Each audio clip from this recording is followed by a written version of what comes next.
Oh, halftime show. Terry Ford hanging out. Jay Phillips will not be available today. He would love to have been here.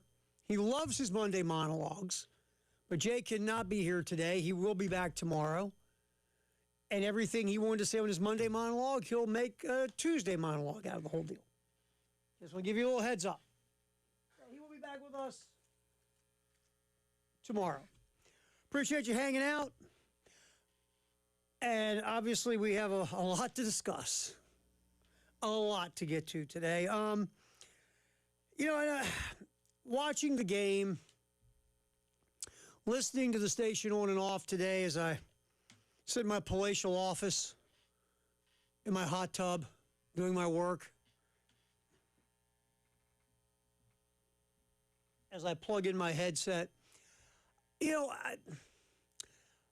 I totally get all the reaction on a Reaction Monday about where this team is at and why it is where it's at. And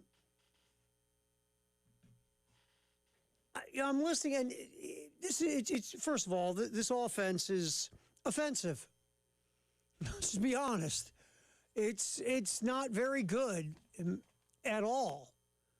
And I'm not telling you anything you don't know, or Shane Beamer doesn't know, or Mike Shula doesn't know, or Jeremiah Donati, or whoever. Everybody knows this offense is the worst, if not one of the worst, not just in the SEC, but in all of college football. So that's the big duh of the day, I guess.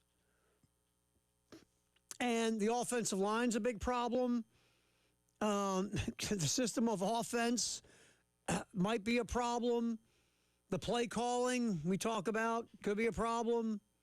Heck, as I sat upstairs and Elijah and I were kind of doing what coaches would do, just stop a play, watch it, rewind it, watch it again, rewind it, watch it again, because we're gluttons for punishment. And just watching some of the things that go on with this offense, everybody wants to pinpoint one thing and definitely blame this or definitely blame that. This offense is struggling so bad. Every play, it's almost something different. It just is. And we'll get more into that. I took notes. Right here, video stream. I took notes. Look at that thing. And we're going to get into it today because it's just, and again, you could do this on almost every play in this game about things where you just kind of go, well, okay, broke down on that side. Well, it broke down over there. Well, oh my God, this time it broke down there. Or this wasn't the right decision, or this wasn't the right this or that, or a play call, whatever. It's everything. And we'll get into that. But I think one of the things I've heard today, which is not a shock, I mean, the worst thing that happens, forget fan base, just life in general, is unmet expectation. The worst thing that happens to us as people is when we get our hopes up, or we let ourselves get our hopes up, sometimes against our will, or we get our hopes up because this time it's going to work. And when it doesn't work, and it's not good, as a matter of fact, it's past not good, it's below average when it's supposed to be hopefully really good, it tends not to make folks very happy. And that's when the emotion, because when you have expectation, it means you have some kind of give a damn. And then when it doesn't come through, folks get emotional at times. And I was hearing it today. When you go into a season thinking you got a chance to make the college football playoff, and the national media is looking at you as a top 15 team in the country, and after 2 weeks you were number 10 in the country, and now you're 3-4, and the next 3 games you play are all top 10 ranked teams, and your offense is showing you nothing to make you think you can compete in any of those 3 games, you're not in a good mood. You're just not. What if you go from number 10 in the country in week 2 to missing a bowl game? So I get whenever you get your hopes up and it comes crashing down on you, look, there's still 5 games left. And that's the other part of this. There's still 5 games left in the season. And I feel like people have lost hope. They went from having high hopes to done. Just done. Rock bottom, like at the rock bottom. And that's the other thing too, man, is when your hopes are so high and then they come crashing down, like, when the Coyote would fall off the cliff with the Acme anvil and he'd hit the bottom from the way up the top. When you go from top with all these hopes to sitting here at 3-4 and it looks like you can't score more than a touchdown, and you've got 3 top 10 teams on your schedule, coming up 2 on the road, by the way. And you're like, what happened here? Not really what happened. What is going on? That's the real question. I mean, it's like, how can you have a quarterback who in the preseason was hyped to possibly be sitting in New York, maybe hearing his name called as a Heisman Trophy winner? And look at how his season has played out. You had an edge pass rusher in Dylan Stewart, who people looked at as could end up being the best edge pass rusher in America this season. And I'm going to say this about Dylan. Same thing with Lenore Sellers. Effort is not a problem. Somebody asked me about Dylan Stewart, about, and Lenoris, the way this season's going, especially Lenoris, because, he's draft eligible. Would he almost get that mysterious hamstring injury here in a few weeks? I'm like, nah, that's not how he rolls. And Dylan Stewart, Saturday, God love him. If you saw the play where he gets his hip hurt, Oklahoma's tight end comes from left to right in the formation and hits Stewart and it was clean. It wasn't dirty. But when he went to block him in the run play, he went down. I think his shoulder pad cracked Stewart right in the hip, and Stewart went down. And then the training staff came out. Stewart came off the field, and then came back in later in the first quarter, and he couldn't do it. And I didn't understand why on earth would he go back out there after sustaining that injury the way that he did. I get the will and the fight of you wanting to be out there with your teammates and everything. But health is the best availability. Yeah, and he's a gamer. And I think that you saw, if you were wondering about, the give a crap, you don't go back out there if you're not all in, right? Because to your point, your hip's in pain, you're hurt, you're riding the stationary bike on the sideline, and then you go back in the game for a couple more plays and you just couldn't do it. He tried to rush the passer. He just fell down his own. The right tackle for Oklahoma was trying to help him up. It was so bad. Wow. God love him. I mean, he went out there and tried. He was hurt. But you had this guy. You had Lenoir. You had all these hopes and all these dreams for this season, just missing the college football playoff last year. And it is just right now, after 7 games, again, you're hoping you can get 3 more W's to go to any kind of bowl game. What was key to me was the third down efficiency.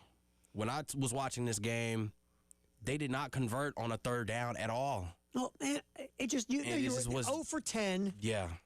There for a bit on third down. You couldn't convert a third down. And look, this offense is just broken. It just is. Can you unbreak it? Yeah, I guess. I mean, you can. But it's broken right now. And it's everything. It's everything. Like I said, Elijah and I were watching some plays, and, one play, it'll be, like, for an example, that 4th and goal. I would zoom on that 4th and goal real quick. That South Carolina got stopped on downs. Mm-hmm. And Lenoris took off, and, because, again, there was heat, like always. He was only pressured on 45% of his dropbacks this week. Of the LSU game was 65%. So that's still terrible, but it's not as terrible. So he drops back. He has one look. He looks to his right, and then he takes off because the heat's coming from the pass rush. But if you watch that play, it's 3 receivers right or trips right is what it's called. 3 receivers run 3 separate routes, and there's no route combination. There's no like pick plays or there's nothing there to help, nothing to scheme them open. It's like, okay, you three guys, one of you beat those three. But it was just, if you watch it, there's nothing there.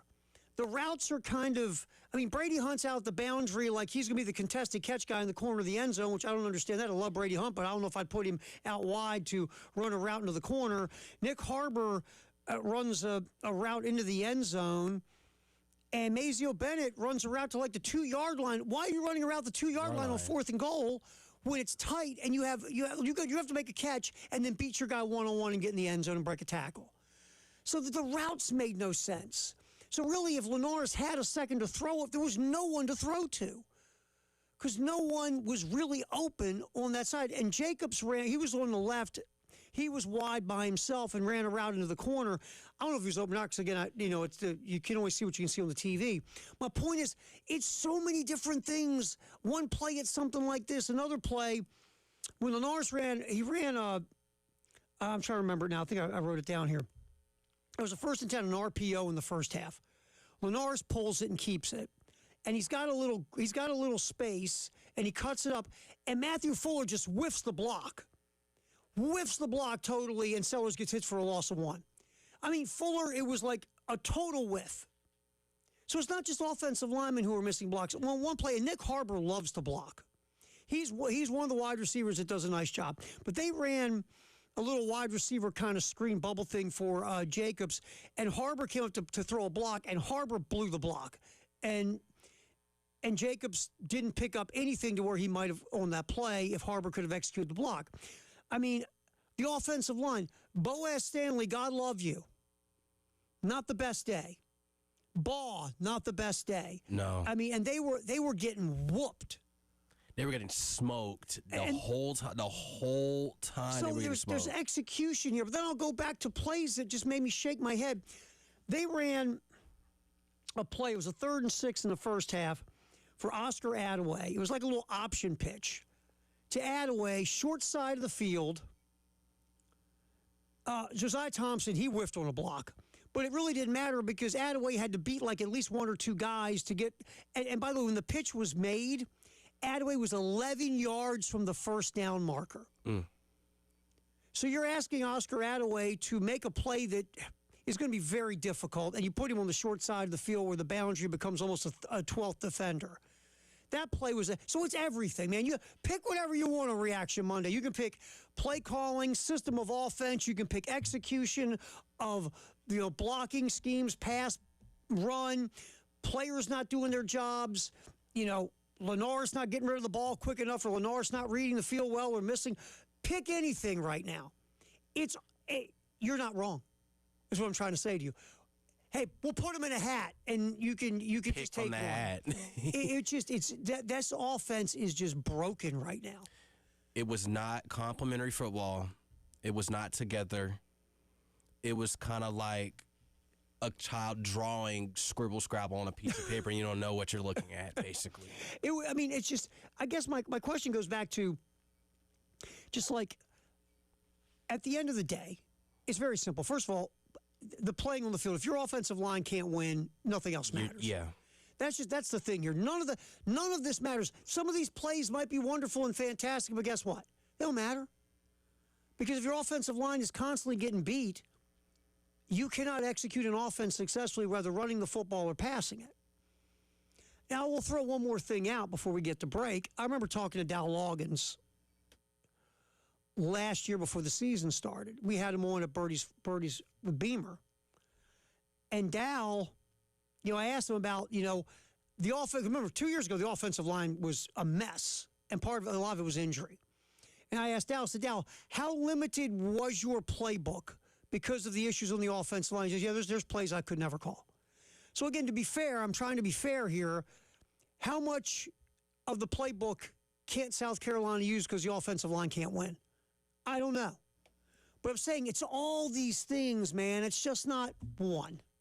We'll get back to a Reaction Monday. You can call us AAA Heating and Air phone lines or the Firehouse sub text line 803-404-6100. Halftime show. Terry Ford, Jalen's here till 3.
and stay on the field, and we weren't able to do that, and disappointing too on some of the short yardage where we weren't able to finish drives and convert in short yardage situations.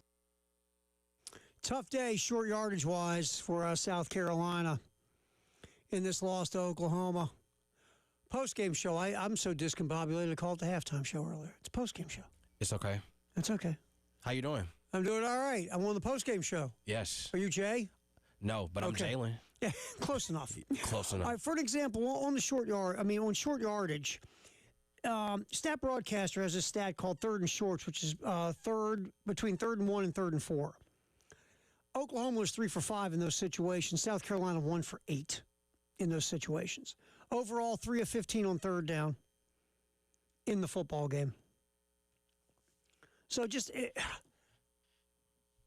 again, a tough day for the offense. And you can pick whichever direction you want to take it because you wouldn't be wrong. It's broken. It's just a broken offense right now. Is it the system of offense? Are guys being put in the proper position to succeed? We're running an offense to the skill set of the guys on the team, whether it's quarterback, offensive line, backs, receivers, whatever. And play calling, execution by players, are players putting themselves in the right position to succeed?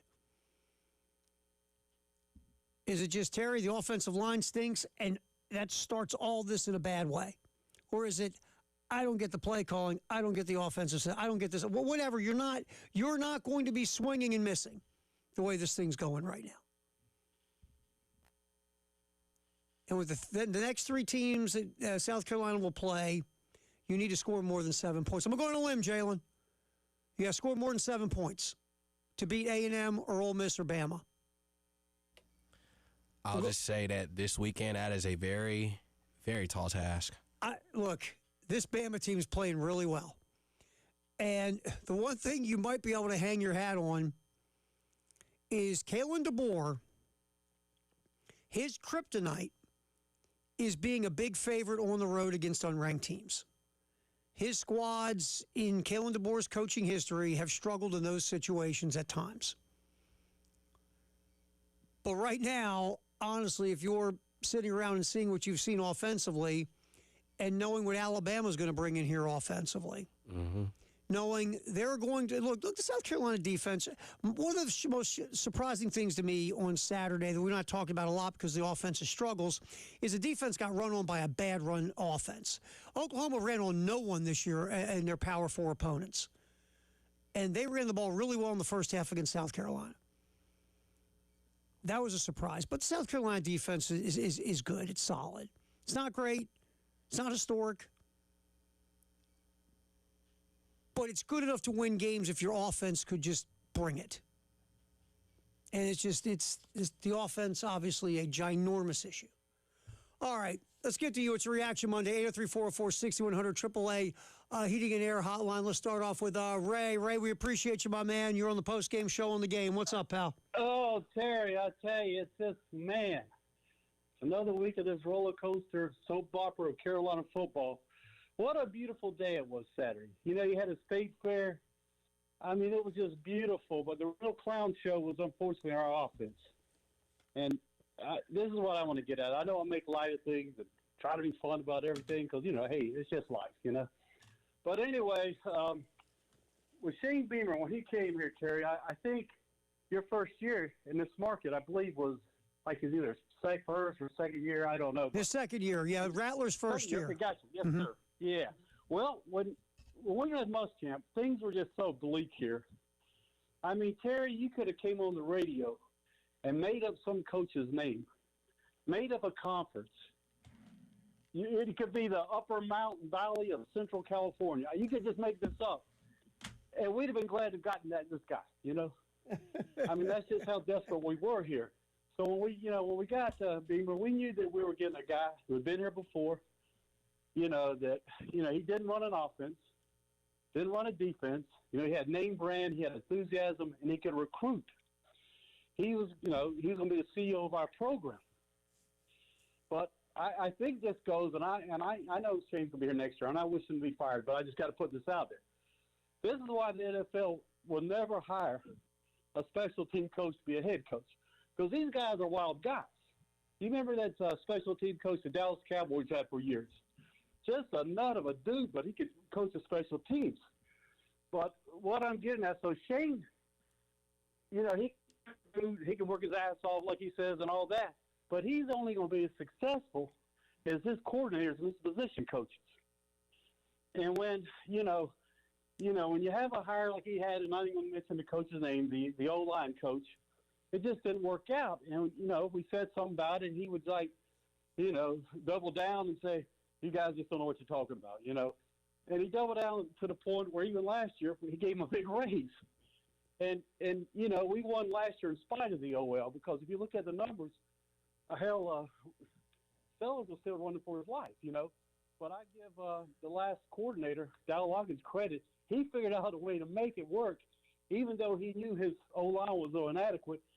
Oh, by the way, it didn't hurt to have just a dude at running back at Rocket Sanders, I mean, that kind of helped a lot. But I hate to be so long-winded here, but, man, it's really – we're kind of in sad shape right now from offense. I think it's everything. I think you could blame the OL, of course. I think you can blame the play calling. And I think poor Sellers, he the saying, a guy feels like he has to do it all by himself? Well, he damn sure has to do it all by himself. I appreciate it, Ray, like always, man. Good hearing from you. Yeah, look, going back to the point of special teams coaches, and like you look at the successful ones who have coached like in the NFL, Bill Cowher was a special teams coach. John Harbaugh was a special teams coach. Those guys have won Super Bowls. But, again, the coordinators you have are very important to you because you didn't coordinate offense or defense. So, Ray is right. You have to hire the right coordinators. But you can't forget you're the head coach. I've always said this. The buck stops with you, and you're the guy in charge. Right. And if your guy is either side of the ball is doing things on offense or defense that you don't jive with, I don't care if you're coordinator or not. You're the head coach. Just go up to him and go, "Look, I've never been a coordinator, bro, so you got to figure this out because you know all this stuff. All I know is I don't like what I'm seeing. Here's what I don't like. Here's what I want more of. Now go coordinate it. Thank you." And Ray said at the beginning, Beamer is a familiar person that has been coaching for the University of South Carolina back in the late 2000s, going into the early 2010s. He's a familiar face here that everybody knows. And I think Ray made a good point. Shane's very likable. Shane is a likable guy. I think Shane's a good guy. And he's likable. And I've watched him for 4 years relate to people. And there's not a phony in it. He really is a nice guy, and he talks to people, and he actually listens to what they're saying and answers and has conversations. And he's a good recruiter. He wanted to be here. He always said, he even said it Sunday when the Virginia Tech gig came up, that South Carolina's his dream job. Now, again, what else are you going to say when you're asked about Virginia Tech in the middle of a season?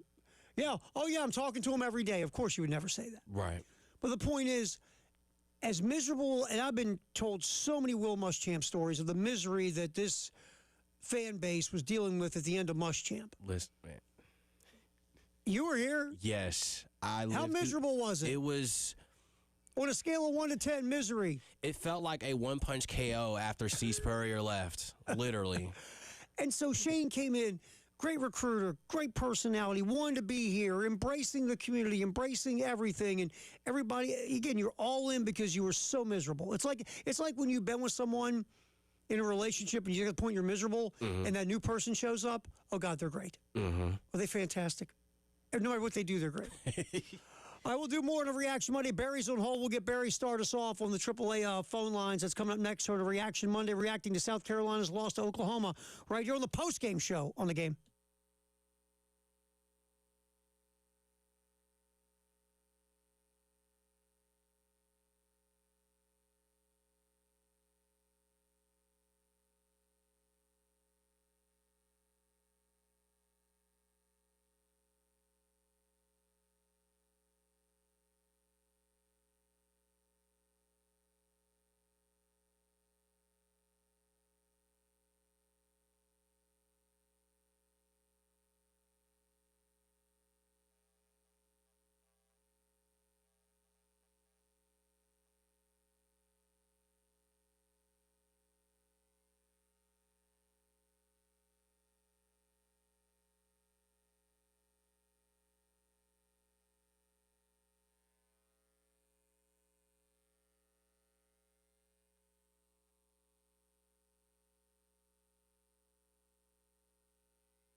he's just a really good football player. He competes. He brings juice to the offense. He practices the right way.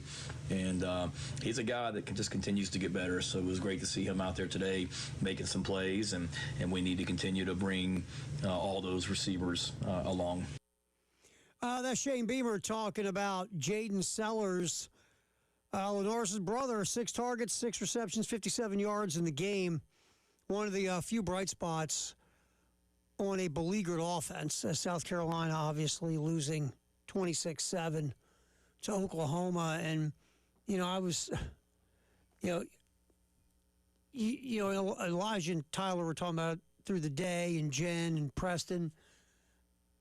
It just, the minute that Oklahoma got up 2 scores, you were like, this is over. Yeah. This is over. We bringing in the second string.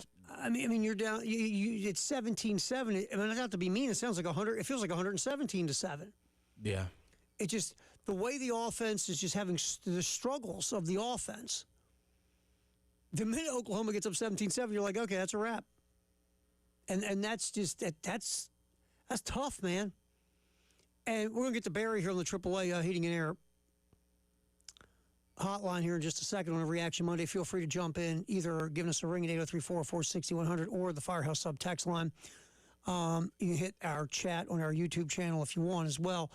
Look, the game was teetering to begin with, but you go and you make it 14-7, right? You get that touchdown, you get a stop. You eventually Oklahoma is not scoring. You get the ball back near the end of the half.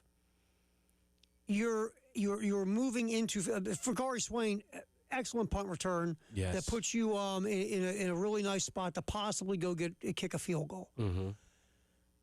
You have no timeouts. There's 15 seconds left. You throw the ball in the middle of the field to Brady Hunt, short of the sticks. So Brady Hunt has got to catch the ball and get across the line to get a first down, so you can, because the clock stops, to set the ball, and you can spike it and kick a field goal. 2 things can't happen here. Brady Hunt can't stay in bounds, and Brady Hunt can't be short of the sticks. Well, guess what? Brady Hunt stayed in bounds. Brady Hunt was short of the sticks. Time ran out. Just, it cannot happen in any way, shape, or form. Got to run a route past the sticks. Number 1. Number 2, you can't make that throw with no timeouts in the middle of the field. 3, if you're Brady Hunt and you catch that ball and you turn the field, you better go run over somebody like they stole something from you to get across the sticks. And look, no one knows for sure if Joyce is going to make the kick. No one knows. But let's say Joyce does make the kick, and now you've scored twice. And you get the ball back. And you get the ball to start the third quarter. And then the third quarter, you can't get any push on the 3rd and 1. So then you go to 4th and 1, and you give the ball back to Oklahoma. All that was a swing. We talk about the middle 8 a lot. Last 4 minutes of the first half, first 4 minutes of the second half. South Carolina really had some opportunity in the middle 8, and they couldn't capitalize on it. They couldn't cash it in. Again, you couldn't get short yardage. And that, to me, is where the game really, you had a chance there, and you couldn't capitalize. And the fake punt didn't work. I literally turned it off. It was just, after he threw that pick, the fake, I turned it off. Just, and there's like 3 Oklahoma guys standing there waiting for the throw. It was just a rough day, man. Just a rough day all the way around. And South Carolina dropped to 3 and 4. But I think that in that middle 8 is where you had a chance to get some momentum and make it a football game, and you just couldn't do it. You couldn't make the plays you needed to make. All right, 803-404-6100. Our buddy Barry's holding on. Barry, thanks for holding on. You're on the post-game show of the game. How you doing, pal? All right, how you doing, Terry? Doing all right, my friend. Dumpster fire. Okay, I'll start with that. I could talk for an hour. I don't have to. You guys have pretty much covered it all. But things are in bad shape. After the wonderful season that the basketball team had, after the great season baseball season had, and we had to listen to I don't know, 130-day countdown to football season. Is there any way we can get a clock up in the corner to show us how much time is left before the season is over? The way things are going? I mean, can we not count down to the end of the season? But getting back to the whole situation, whatever Beamer says after the game for all you Seinfeld people out there, it's just yada yada. It means nothing. Okay, he's talking about guys going out there with boo-boos, not injuries. Okay, the injuries. I played back in the day where injuries were injuries. Go back and look at guys like Mike Singletary and Dick Butkus and see how many games they missed because of injuries. Okay, you know, you got a guy with a broken finger, and he's a hero, but he's back there punt return when they have so much protection they can put on a hand where he could have 5 broken fingers. You're not a hero for going out there with a broken finger. I mean, you're a young man. You're a young man, but he's lost control. He's lost control of the squad. Lenore Sellers is not a leader. He came in supposedly the number 1 pick in the draft. Still might be that, okay, based on what the pros see out of him. But my litmus test, okay, right now he was 94th in the country going into this season, going into this game, ranked 94th. At this point, he has 5 touchdowns and 3 interceptions at this point in the season. Look at the list. And it is inexcusable. I don't want to hear about offensive line. I don't want to hear about injuries. I don't want to hear about, you know, everybody talks about, oh, well, when we deduct the sack yardage, well, you know, you count the yardage when he goes 25 yards positive. Well, if you run backwards, you go negative. So I don't want to hear nothing about that. But overall, Shane has lost control of this team. No doubt about it. He can regain it. They could win the rest of the games of the year. But this has been the most hyped. They had 3 freaks. Stewart was a freak. Nick Harvard's a freak. Look at his career stats. And I'll just say one thing, and I'm just saying, yes, there's sarcasm there. A true sophomore at Ohio State. Google his stats, Julian Sayin versus Lenore Sellers. Okay, a true sophomore playing at Ohio State. And, you know, Carolina's worried about Alabama. I'd hate to see if they had to go play Oregon or Ohio State tomorrow and see what would happen. So, all right, Barry, I appreciate you, my friend. Thanks. Countdown clock to the end of the season. How about Barry? Maybe we can get that sponsored. I hope. Anyway, look, this season has gone sideways for pretty much everybody. Just has. Again, Lenore Sellers, is he blameless? Of course not. Like I said, this offense is so, it's struggling so bad. No one escapes the blame, or no one escapes the poor play, underachieving play, whichever way you want to take it. You know, I mean, again, there's times Lenore's got to get rid of the ball. You know, there's been receivers Lenore has missed. So it's not like he is blameless in this. He has had his own, but he hasn't had a lot of help around him. And I feel like he's a guy that really is looked at that you got to lift everything and everyone. And we talk about, is he being used correctly? Do you get him out in space? Do you roll him out enough? Do you boot him enough? Do you have design runs for him? He is far and away the best ball carrier on your team. Look, that fourth thing, that sequence when South Carolina got stopped on downs inside the 10 on that first drive, it is a head scratcher that your best player didn't have the ball in his hands until 4th and goal. Which I didn't understand. Why are you waiting 3 downs to give the ball to one of your best players, your best runner, to kind of swing the momentum and make a return statement from Oklahoma's score early in the game? I want to address that coming back because it feels like that there's a multitude of things going on here. And we'll kind of focus on Lenore Sellers' multitude next here on the postgame show. Reaction Monday, 803-446-100. Terry Ford, Jalen Tartt's here. Jay's taking the day off. He'll be back tomorrow here on the game.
Oh, that really sucked. I'll tell you what really sucked is if you were Billy Napier over the weekend. Or maybe not. I mean, you got a big buyout. That didn't really sucked. So that didn't really suck. I mean, oh, you know what else? I mean, Billy Napier got fired over the weekend. The New York Football Giants. I'm getting to it. I'm getting there. That's all I got to say. Billy Napier really didn't suck. He got a big buyout. Yeah. Right. I mean, can't someone gave you what, roughly $20 million to leave. You know, if you're gonna get fired from a job, it'd be nice somebody said, "Oh, by the way, here's your severance, $20 million." And didn't we do a start pitch drop on who the replacements would be? Yeah. From Florida. And we're gonna get into that as we move along. If not today, definitely tomorrow. Cool. But Napier, worst kept secret in the world, out. I don't think, and honestly, I mean, again, did it suck to get fired? Sure. Most of us in our world, in our lives, have all been fired in some way, shape, or form from some gig. I got fired from McDonald's in high school because I was like 3 hours late. I mean, come on. I got fired from Applebee's. Did you? They said that I had bad customer service when I didn't do anything wrong, but give good customer service. Well, that's why they got rid of you. You're giving good customer service. We don't need that here. I won't lie to you. I was out with my buddies, and we stayed out all night. And I had an alarm clock sitting by me. I'm like, I got to get up. I got to open McDonald's because I worked there to get money to go to senior week at the beach, right? Mm-hmm. So I got to go there. I got to open. I got to whatever. And so I had the alarm set. I'm going to get like 2 hours sleep, right? So I got the alarm set. And, of course, we're all just being stupid that night. They unplugged the alarm clock on me. Oh, my God. So I wake up, and typically at 6 a.m. it's not light out. I wake up, I'm laying in my buddy's basement, right? Mm-hmm. Face down on the carpet or whatever. Mm-hmm. And I look up, and it's light out, and it hit me. It's like, oh, it's light out. Oh, bleep, it's light out. And I looked at the clock, and it was the same time when I laid down because they had pulled it was like 4:30 or whatever. And so, yeah, I got fired. Did you go there, and she told you that you were just I was 3 hours late. Wow. So the assistant manager fired me, but the manager, who I kind of, not buddies with, but like me, we joke around, whatever, he gave me my job back. I got fired for a day. I got fired. And then the assistant manager hated me from that point on. Just couldn't stand me. And you know what? Looking back, I wouldn't have liked me either. Anyway, I was a 17-year-old punk. All right. 803-404-6100, Reaction Monday. Real quick, I do want to get to the Shane Beamer cut. Cut 14. Shane, and by the way, you're right. The New York Giants are the king of, boy, that really sucked. Blowing a 19-0 lead and an 18-point fourth quarter lead in the last 6 minutes is historic. It was a historic choke job. I'll say something later, but we'll get to it later. But yes, that's the one that sucked. Out of all things that sucked, that's the and if you're the Seattle Mariners, because now you got a Game 7 tonight, and you could have moved on to the World Series last night. All right, Shane Beamer cut 14 here real quick, Jalen, talking about what South Carolina was trying to do on offense Saturday. Knew we needed to mix it up. Had some runs that we liked. Wanted to be able to get the ball on the perimeter. We opened up the game with a jet sweep to Nick. We wanted to be able to throw RPOs on the perimeter and get it out of Lenoris's hands quickly. We wanted to be able to spread them out and empty, which we did early in the game. We wanted to be able to move the pocket with some misdirection, which we tried to do some. We knew they were good on defense, and we knew we couldn't just line up and just constantly just run the ball into the teeth of the defense. We needed to make it challenging for them, and thought we had the right plan, give them credit for executing better than we did, and then certainly we've got to look at it from a schematic standpoint, what we're doing, because it wasn't good enough today. That makes sense. Yeah. We were trying to do a bunch of things because we just can't, because you couldn't, and no offense, a lot of teams can't do this. You can't line up against that Oklahoma defense and go, we're just better than you, and we're going to line up and be better than you. It doesn't work that way. That's the third best defense in America by efficiency, top 10 run defense. They get after quarterbacks. They pressure. I mean, they're really good. And guess who's under the helm? Brent Venables. Exactly. And so I get Shane's plan. You want to get the ball out. You want to definitely get the ball in Lenoris's hands quick. You want to get the ball on the perimeter. You want maybe your guys can shake their guys on the perimeter, and maybe you can get some yak yards. You got to mix things up. You got to run when you're going to think they're going to pass they're going to run. All those things make sense. But none of it worked out. None. And to Shane's credit, he said, look, we didn't execute, and we got to look at the scheme. And you have to, everything is on the table at this point. We're going to get to you. Hold on there because the next segment we'll get you on a Reaction Monday. We had a little shorty there. So hold on at 803-404-6100. I believe Ty and Josh, you'll be the next two up as we get your reaction to a very disappointing Saturday at Williams-Brice, 26-7. Oklahoma over South Carolina. Gamecocks fall to 3-4 and 1-4 in the SEC. We'll talk more about it up until 6. Post-game show. Terry Ford, Jalen Tarts here. Jay's off till tomorrow here on the game.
Jay will be back tomorrow. Trust me, Jay did not want to miss today. He loves his monologue on Mondays after games. Jay loves Monologue Monday. So Jay will do Monologue Tuesday. Doesn't have the same ring to it, though. Monologue Monday's got a little something. Monologue Tuesday sounds a little clunky. He'll be just a day late, but That's all right. people will still feel the same way. Yes. You know, again, a 26-7 loss, a lot of frustration, and some anger, some bewilderment in where this season has gone from so much promise and hope to sitting at 3-4, and it's just Saturday. Once it got 17-7, it felt like there's just no way South Carolina can win this football game, and you just can't feel that way. You're like, that's a large mountain. No, it's a 10-point game, and you're at home. Yeah. And you have a talented quarterback with some talented skill position players. But because you are having struggles up front on your offensive line, and for whatever reason, this offense has been stuck in the mud, since Mike Shula took over. And this combination of all these things, you're just sitting there going, why in hell this team's going to score more than 17 points? It's not going to happen. Just a rough go. So it's a Reaction Monday, 803-404-6100. We're talking with you and where you're at and your thoughts. And real quick, a little Twitter poll action that Elijah and I put up. As you go into these next three games, these next three games obviously are a bear. 3 ranked teams. You will not be favored in any of them, obviously. Poll question of the day: after South Carolina's last 3 games, which do you feel is the best basically who do you think they'll upset? Because you're going to have to beat one of these teams most likely to be bowl eligible. That's a hard one. Alabama. All right, so here's the Twitter poll. And this is the mind right now of a Gamecock fan, which I understand. Mm-hmm. Alabama. Mm-hmm. Here are your choices, Jalen. Alabama, Ole Miss, Texas A&M, none of them. Right now, Alabama has 9%. Ole Miss has 7%. Texas A&M has 2%. None of them, 83%. If I had to pick one, A&M, because that's in November. Well, hey, November A&M, man. I mean, remember, A&M last year came in here undefeated in October, leading the SEC, undefeated in the SEC. Mm-hmm. And came in here, and South Carolina skull-dragged them. Now, this time is in College Station. And obviously, this is not the same South Carolina team that you saw last year. But still, A&M in November goes almost every year. We'll see if A&M does it again this year, because A&M's good, man. We've seen good A&M teams in September and October. Listen, what happens in November? The game that sold me for them saying they're good was the Notre Dame game, of how resilient that team was and how efficient they were down the stretch. I was like, yeah, they were good. The way they won that game against Notre Dame, we'll see what A&M is in November, because typically November is when they soil themselves down both legs. Alabama coming in, they've been playing phenomenal since that upset loss against Florida State. Ty Simpson has made himself a case to run for the Heisman Trophy. Ty Simpson's put himself in a conversation as a first-round pick in the NFL draft, too. Yeah. You have Ole Miss at the Grove. Their offense, bro. That offense, the defense isn't as good as it was last year, but that offense is cooking, looks man. Great. And again, how are you going to score points to keep up with Ole Miss? And they're fast. They get to the ball fast. They have a fast count. These next 3, and right now the Gamecock fan base has no faith in winning any of those 3, and they have more faith in not beating any of those 3 and falling short to go to a bowl game. So out of those games, do you see one of those games being one score? Okay, here's my thought. Alabama, the one thing, I said this in the first hour, Kalen DeBoer has lost games where his teams are big favorites on the road. Mm-hmm. That's one of Kalen DeBoer's things. That's one of the things you hold on to, I guess, if you're a Gamecock fan right now, is who knows how it happens, but somehow Kalen DeBoer and his Alabama Crimson Tide come in and drop a huge egg, right? Yeah. Well, do I think that's going to happen? No. No. You're going to go to A&M and go to Ole Miss. Back to back. That's, yeah. And A&M might right now be playing the best of anybody in the SEC, arguably. They're undefeated in the league. Mm-hmm. So I don't know if you can go to College Station and beat them. But the good news is in November, and usually A&M, and Ole Miss, how are you going to stop them? How are you going to score enough points to stick with Ole Miss, unless Ole Miss turns it over 5 times? Which I don't think Trinidad is not going to be able to do. The reason Trinidad Chambliss held on to that job, one of the reasons he wouldn't turn the ball over. Mm-hmm. So I don't have a good feels on any of them, to be quite honest with you. And that's I just fair. don't right now. Maybe I'll get a better idea as I look at it more this week. But right now, I don't have a good feeling about any of those 3 games. I had a good feeling about LSU and Oklahoma. Me too. And I went 0 for 2. I went 0 for 2 there, dude. Yeah. So maybe if I pick against South Carolina, they'll win Saturday. But if you do that, what if it's worse? What if they get shut out?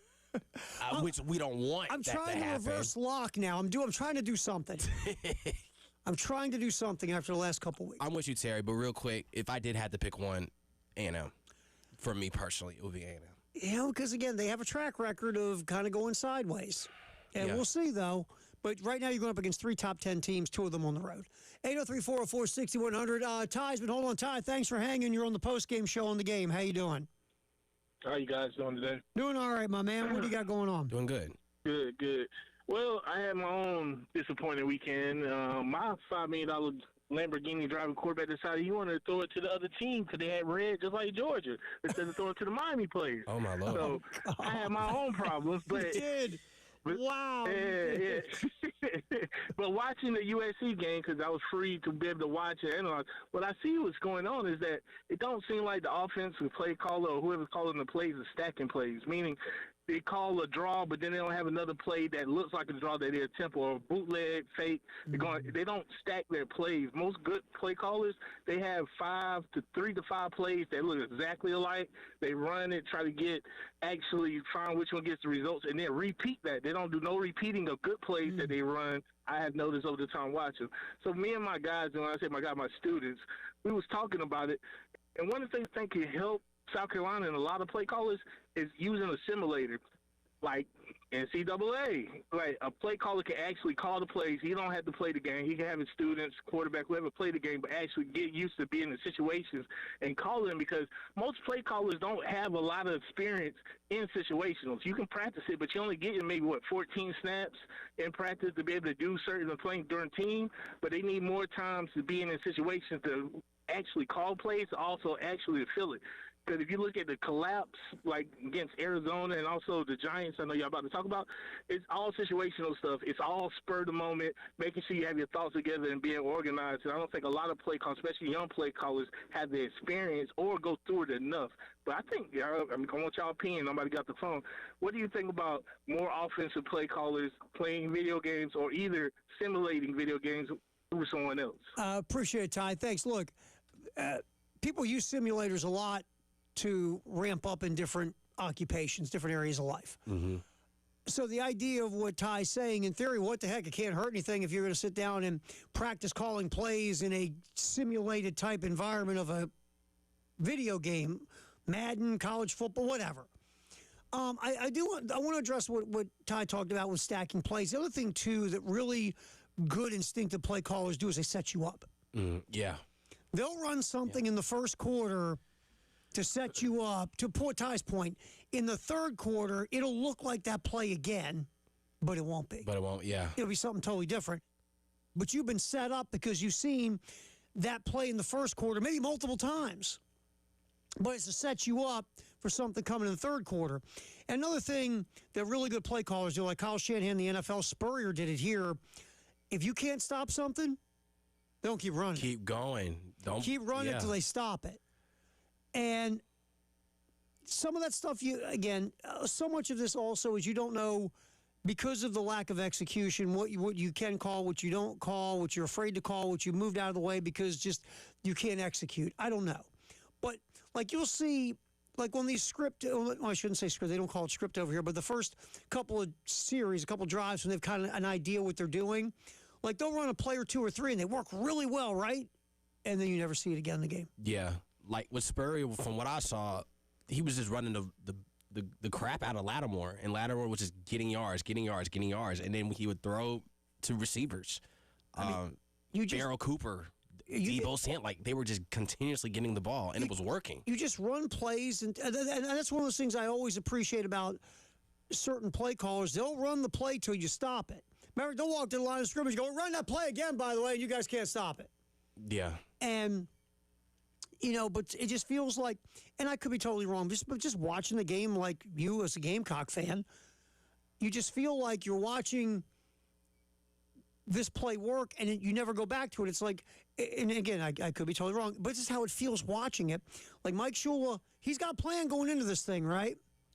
And he's going to stick with that plan he's got, and he's not going to riff much off of the plan. Like if something works in his plan, he's not going back to that play. He's not going back to it.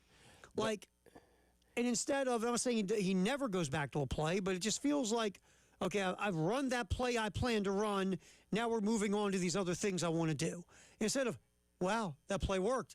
We said we run that baby again. Yeah, until you stop it. And again, I could be totally, but this is watching the game. That's the feel of what you get watching, this offense is something might work, but they don't go back to it, or they don't go back to it for a while. And just, even the thing about, and look, you don't want to make a big deal about it because it happens.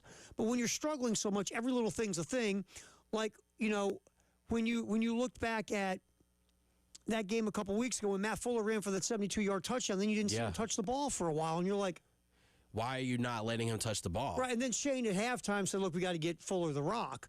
Because I guess I feel like because, Mike Shula had some things with Attaway and some things with Faison. But my point is, shelve that for right now. Yes. And go back to the dude that just popped the 72-yard touchdown. You can get back to the other guys. Right. But again, you gotta like Jay would say, jam band, freestyle. You got to be able to riff a little bit and go, no, you know what? We got to change the idea. Then I'll add to your point, when they continuously do that, that's opening up the passing game for you to throw good passes to a Nick Harbor or to a Vakari Swain or a Jaden Sellers, if might be. It's just, I just feel like there's a lack of maybe some instinctive stuff because it's here's what I'm going to do today. All right, 803-404-6100. Let's get Josh who's holding on. Josh, appreciate you. You're on the postgame show on the game. Thanks for calling. What's up? What's going on, guys? I just had a couple things. First off, the offensive line, it looks like nobody on the offensive line has any idea where to block, or they look like they've never played football before. Whenever Sellers does have time, it just looks like he's holding on to the ball too long. He's got guys coming across the middle wide open, but his eyes ain't there. He's trying to go downfield, what it feels like. And the thing about it is I just go back to something my dad used to always tell me, and I used to not listen to him. But now I kind of see it. It don't matter who we got at the coach. It don't matter who we got playing. Some people's going to get us close. But something's always going to happen to keep us out of going further or where we would like to go. South Carolina's just going to be South Carolina, and that's just South Carolina football. Like 2010, we beat Alabama, lose to Kentucky. My dad said, well, that's just South Carolina football, and that's the way it is, unfortunately. I don't know if the chicken curse is still there. I know Steve Spurrier tried to get rid of it, but it just feels like it's still hanging around. But anyways, I'll hang up and listen. Y'all have a good day. Appreciate you, Josh. Thank you. I want to but I want to kind of expound on what Josh just said on the other side as we continue our conversation about what happened on Saturday Reaction Monday. AAA Heating and Air phone lines or the Firehouse Sub text line 803-404-6100. Post-game show. Terry Ford, Jalen's here punching the buttons. Jay will be back tomorrow. You're hanging out with us here on the game.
Our men's clinic in South Carolina, we talk about this a lot with Dr. Dan and his folks.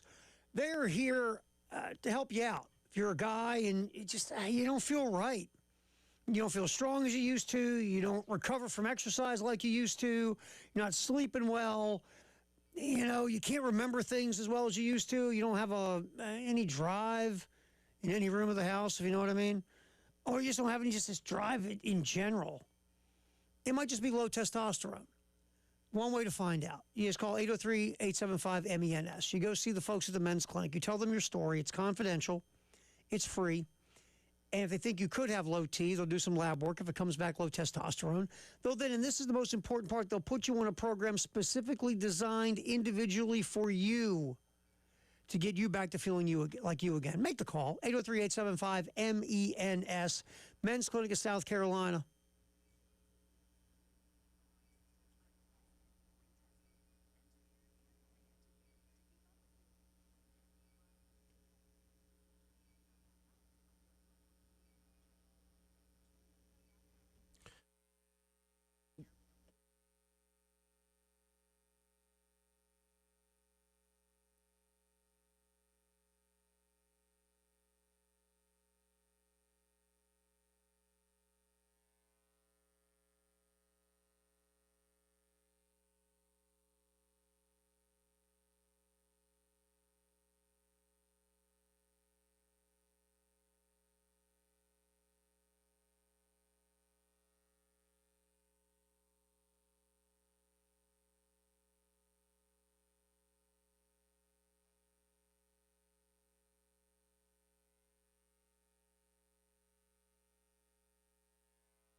Postgame show, reaction Monday.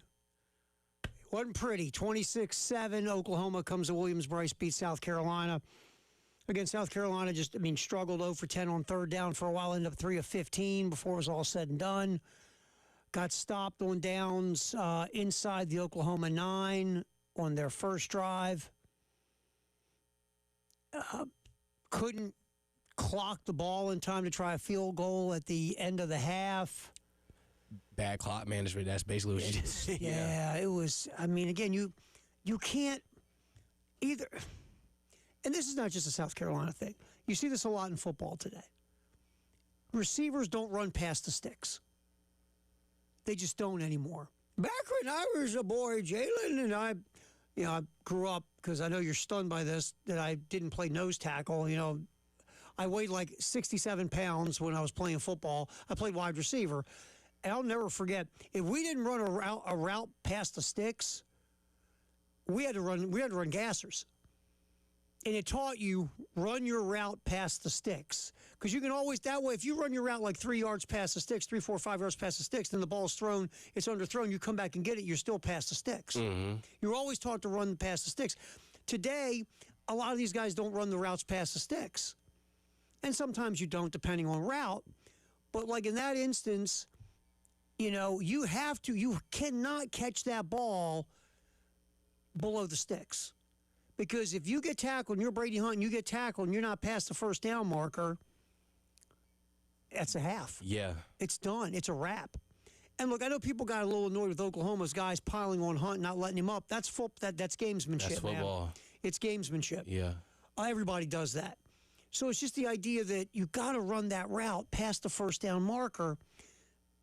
And first of all, if you're Lenore Sellers throwing that ball before the first down marker, no, Brady Hunt, if you catch that ball where you're at, you got to turn upfield and run. You got to run with some anger. Yeah. To get that first down so you can then clock it and bring in Joyce. And look, there's no guarantee Joyce makes the kick. I've said this before. But he didn't get the opportunity to make the kick. And so the clock management was a problem. Third quarter, you come out, 3 and out. Oklahoma, then they score. And then the backbreaker was that safety, man. That safety wasn't great either. But when you try the fake punt and it doesn't work. Yeah. And it felt like Oklahoma knew exactly what you were going to do because 3 dudes were standing there. And even they said on the broadcast, Matt Stinchcomb said it's like Oklahoma knew they just calls. sniffed that out like it was nothing. I mean, a lot of people were like, "Oh, I knew they were going to fake it." And what they do now, and again, you hear Shane say this. You hear a lot of coaches say this when they try, fake punts, fake field goals, whatever, and it doesn't work. Well, we got the look we wanted. We saw on tape. Like they see a certain look by the opposition, they're going to put the fake on if they see a certain look. Or there's a certain personnel grouping on the field, they're going to run the fake. And teams know that your specialty, your Swiss Army knife is special teams. And you love running fakes. You've been doing this all through Shane's time.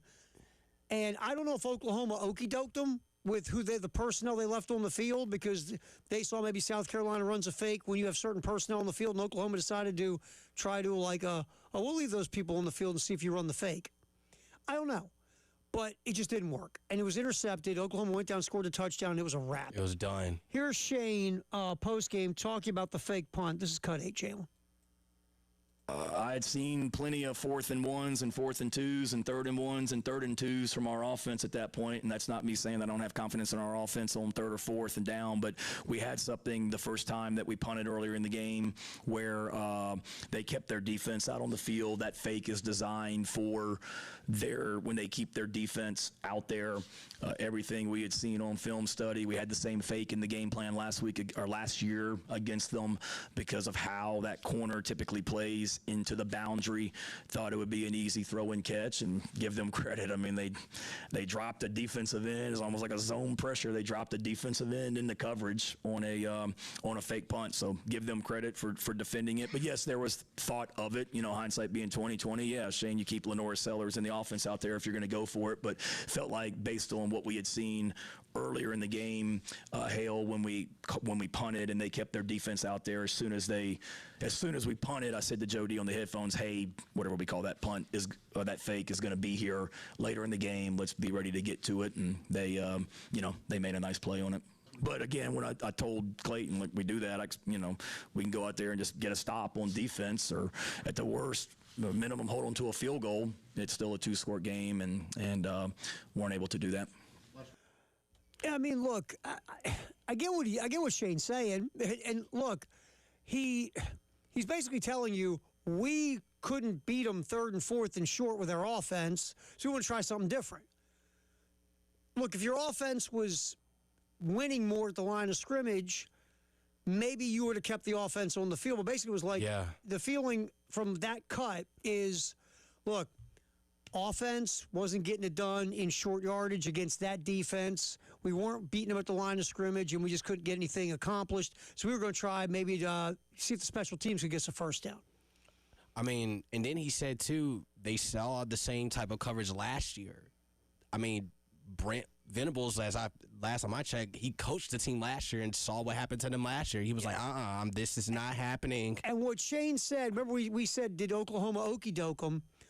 Because Shane says there, well, it was almost like a zone pressure or a zone blitz kind of feel. And the Steelers were famous for this zone blitz thing where they would blitz a guy you wouldn't expect, and they would drop like a blitzer in coverage, like a defensive end. For an example, when Lenars threw the interception in the Vandy game, deep in Vanderbilt territory, they ran like a zone blitz kind of thing where they dropped the defensive tackle and he actually caught the bleeping thing. The ball, yeah. Usually the defensive tackle drops it, but they dropped the defensive tackle in coverage. That's kind of what Oklahoma did, but they did with the defensive end. So did you chalk it up to one side, out coaching the other side in that moment to get the interception by dropping a defensive end in coverage because maybe they knew what possibly could be coming? I don't know. I'm just saying. I would have just allowed for them to just punt it and try to pin them within their own end zone to make them earn play the field going down the game. field. Yes. Again, when things don't work, it's always open to think about, well, you know what? Maybe you should have see if they could go the length of the field. Yeah. You're still sitting at a certain score that's manageable at 17-7, whatever the case. And look, in those situations when you try these things, you look at your defensive coordinator and say, hey, bro, if this doesn't work, you got to help a brother out. Because we're going to need you right now. Yeah. So it was, again, nothing worked. Let's just be real here. Nothing worked. And that's how you lose 26-7. It's a tough day at the office all the way around. And again, we've gone over some of these numbers offensively. They're not pretty in any way, shape, or form. They're just not. And Lenars, real quick, because for me, and you can disagree with me, I'm so over this whole idea that, we put sacks on rush yards in college football. I think it's just silly. Do it like the NFL does it. So if you look at Lenars Seller's true rushes, 5 scrambles for 34 yards. That's almost 7 yards a carry. Broke 3 tackles. You ready for this? Go ahead. To gain that 34 yards, he gained 43 yards after contact. Wow. Unreal. Wow. Unreal. All right. Post-game, we haven't talked about this yet. Obviously, our boy Jack Veltri here from Gamecock Central and our Extra Point co-host with Tyler Head asked a question. Shane in the post-game, a little frustrated. Probably would love to have it back, how he answered it.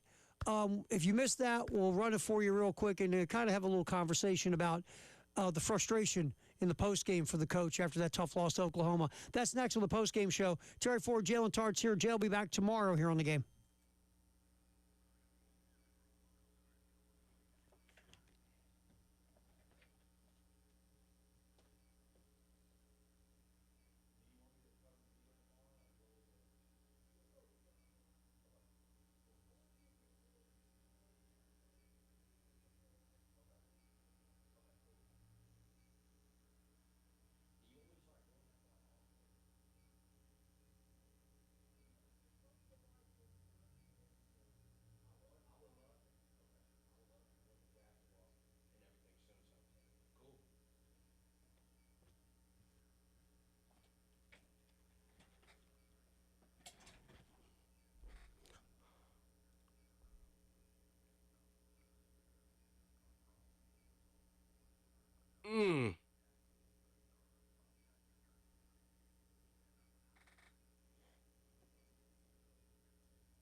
Right now, we have construction like always, the long-term variety at Malfunction Junction, obviously where I-20 and 26 intersect and meet. Also, I-126, Huge E and I-26, where we have had construction there for a bit. Right now, just long-term construction. We'll get you caught up on any accidents as we go through the afternoon. Looking at weather for tonight, no precipitation. We should see lows dipping in the 40s, though, as low as 47 degrees. And then we'll get back up in the 70s by tomorrow afternoon. Again, no rain in the forecast tonight or tomorrow night. So that's a pretty good deal. And highs in the 70s. A little chilly at night, though. Might have to throw on some long sleeves. Just saying. We'll get a blanket.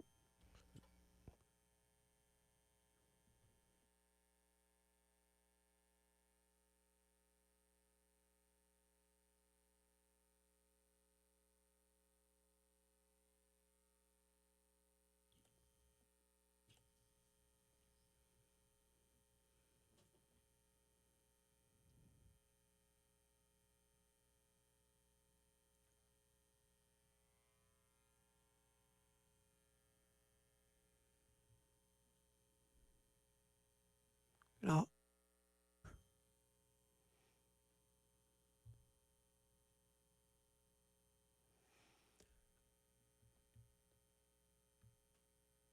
It's a Reaction Monday, 803-404-6100. We'll hit the AAA phone line, also Firehouse Sub text line. We got some texts. We'll get to them.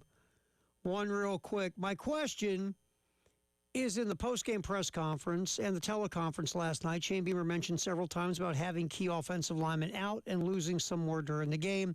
If that was the case, then why would you be running up the middle to where you already know you're weak due to starters being out? Why would you not attack other areas of the field where you're stronger? I mean, you were missing Case and Henry, who has arguably been your best offensive lineman this year. He's been out multiple weeks now. You've had some other injuries along the offensive line. Some guys aren't totally 100%. I mean, to me, you just weren't going to – I mean, look, I get trying to run the ball, but once you realize you just can't, you got to try some other stuff too. I'm not saying I've never abandoned the run, but just you have to start looking at your plan B. Whatever your plan A was coming in ain't working. You got to go. You got a plan B. You see, at that point, you get to plan like X. Do they even have a plan B? I don't know. Sometimes sometimes it feels like, again, just watching it like we do, whether it's from the press box or over at O'Hara's or, sitting in the man cave, your backyard, here at our YouTube parties. I don't know. It feels like there's a plan A, and we're going to run this plan A, and that's what we're going to do. And we're going to keep trying it because we think it's going to work eventually. But that's just the way it looks. It looks like there is just, this is what we're going to do this week. We've set a game plan, and this is what we're going to do, and this is we believe in it. And even if it's not working right now, it's going to work at some point. That's how we. It just doesn't feel like there's a lot of instinctive things going on. Mm-hmm. But that's just, again, watching and not being in the rooms where all these decisions are made. That's just from me watching it. Like I said, availability is the best availability. Like your health, being healthy is going to matter. Seeing a lot of Gamecocks go down, that's only making your position so thin, especially with the offensive line of being, what it is. Mm-hmm. It's just making it that much harder for your team to execute, because I think for an offense like Carolina, everything is centered around the O-line in terms of protecting Norris, creating holes for the run game, allowing that to go. It's just a bummer just to see players just dropping like flies last week against Oklahoma. In this football game, Rasul Faison had the big run. He went for 36 yards. That was over right guard. Just this breakdown real quick of the areas where South Carolina ran the ball. Running the ball up the middle right, middle left, 4 carries for 6 yards. Besides the 35-yard run, 35-yard run and quarterback scrambles, Again, other left tackle, 1 carry for 3 yards. Left guard, 3 for 8. Around the left end, 3 carries for only 2 yards. Over right tackle, 1 carry -2. So there was just no success and no push in the run game. One of the things you see, and again, just while you watch it, it feels like South Carolina has real trouble blocking the second level of the defense. Yeah. Even if they get the first level locked up a little bit, nobody's getting off to get to the second level to get the linebackers. How many times you see linebackers swoop in and make tackles for loss in the run game? A lot. Sometimes it feels like there's 26 linebackers on the other team. And to them, all on the field. And it may look predictable for the defense to say, okay, we know what's coming. Like, we know that they're going to run the ball, and if we take that away, we have a better chance of taking away the passing game, which has been successful. Ever since the Virginia Tech game, Nick Harbor has been a ghost. Yeah. A complete ghost. It's been Van Drevis to save the day. Up until the last couple weeks? Yeah, up until the last couple of weeks, and they shut him down. Harbor on Saturday had 6 targets, 4 catches for 22 yards, had the touchdown grab, but 4 catches for 22 yards. I'm just waiting. 5.5 yards a catch.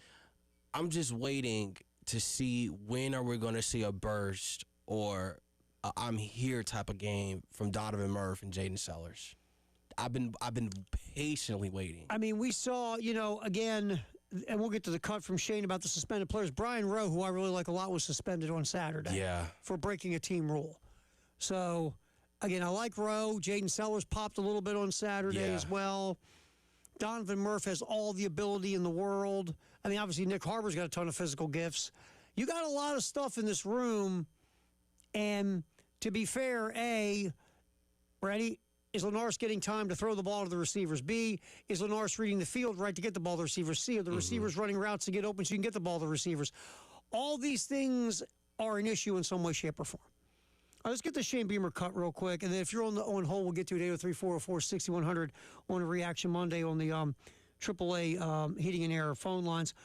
This was the back and forth between our guy Jack Veltri here on the Extra Point and also at Gamecock Central and Shane postgame when Jack started by asking a question about offensive changes. Cut 16.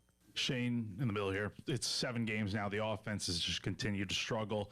At some point, do you feel like a change is needed, whether it's... I made a change last week, Jack. I'm talking about the play calling. Every week we're continuing to look at how to be better, and every week I do that. And every week I will continue to do that and continue to evaluate that. What gives you hope that the play Next calling... question. Okay. What gives me hope? I see the way we practice during the week. What gives me hope? I see the number of guys that we had out today that I wasn't even sure was going to be able to play, that fought their asses off to get back out there and get healthy and be able to play today. What gives me hope? I know the talent we have on our offense. And what I just told our team, we're not playing up to our potential right now. I am not getting the most out of this team right now, offensively, defensively, and special teams. And look, that's what you say as a coach. The buck stops with you. You're the head coach. You're the first page of the media guide. You're the guy making the dough. It stops with you. So again, that's what Shane should be saying. Is like, it starts with me. I got to figure it out. Now that exchange again. Look, I get you lost. I get the season is unraveling. You didn't expect this. No one expected this, and you're frustrated. I understand it. I do. I get it. Me too. But. Jack Veltri didn't miss any blocks. Jack Veltri didn't miss receivers. Jack Veltri didn't get open. Jack Veltri didn't miss tackles. Jack Veltri didn't throw an interception on a fake punt. Jack Veltri didn't get stopped on 4th and goal. And I think Jack's questions were legit. It was straightforward. It was fair. And it had to be asked about the play calling. And really, Shane kind of interrupted him and Jack, and I've talked to Jack. Jack's point was he wanted to ask you, are you thinking about making any changes regarding the play caller? Because, again, it's a question that needs to be asked at this point. This offense under Mike Shula since the Citrus Bowl has not worked. And whatever the reasons, again, the buck stops with the guy in charge. Mike Shula's in charge of the offense. Why isn't this offense working? Why can't you score points? Why can't you be productive? Why can't you use this generational quarterbacking talent? And there's other questions, too. Was it a mistake to let Dow go? Well, I mean, he's Seeing going to be a head well, coach, yeah, but man. then, yeah, Nothing you can do about that. yeah. You know what I'm saying? But it's just the idea of why isn't this working? I think it's a legit question. I thought Jack was legit in the question. Yeah. And I'm sure if Shane had to do over again, he would have done it differently. Proper planning and preparation prevents his poor performance. And, and Shane, to his credit, did talk to Jack after the presser. Yeah. So, all right. We'll hop back. It should be Jay or nay, but Jay's not here. I can't do Jay or nay. So we're going to hit some more. If you're on the phone, we're going to get you on the AAA heating and air phone lines and also some more text from the Firehouse Sub text line. It is a Reaction Monday on the game.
Oh, no Jay here. You can't do Jay or nay with no Jay.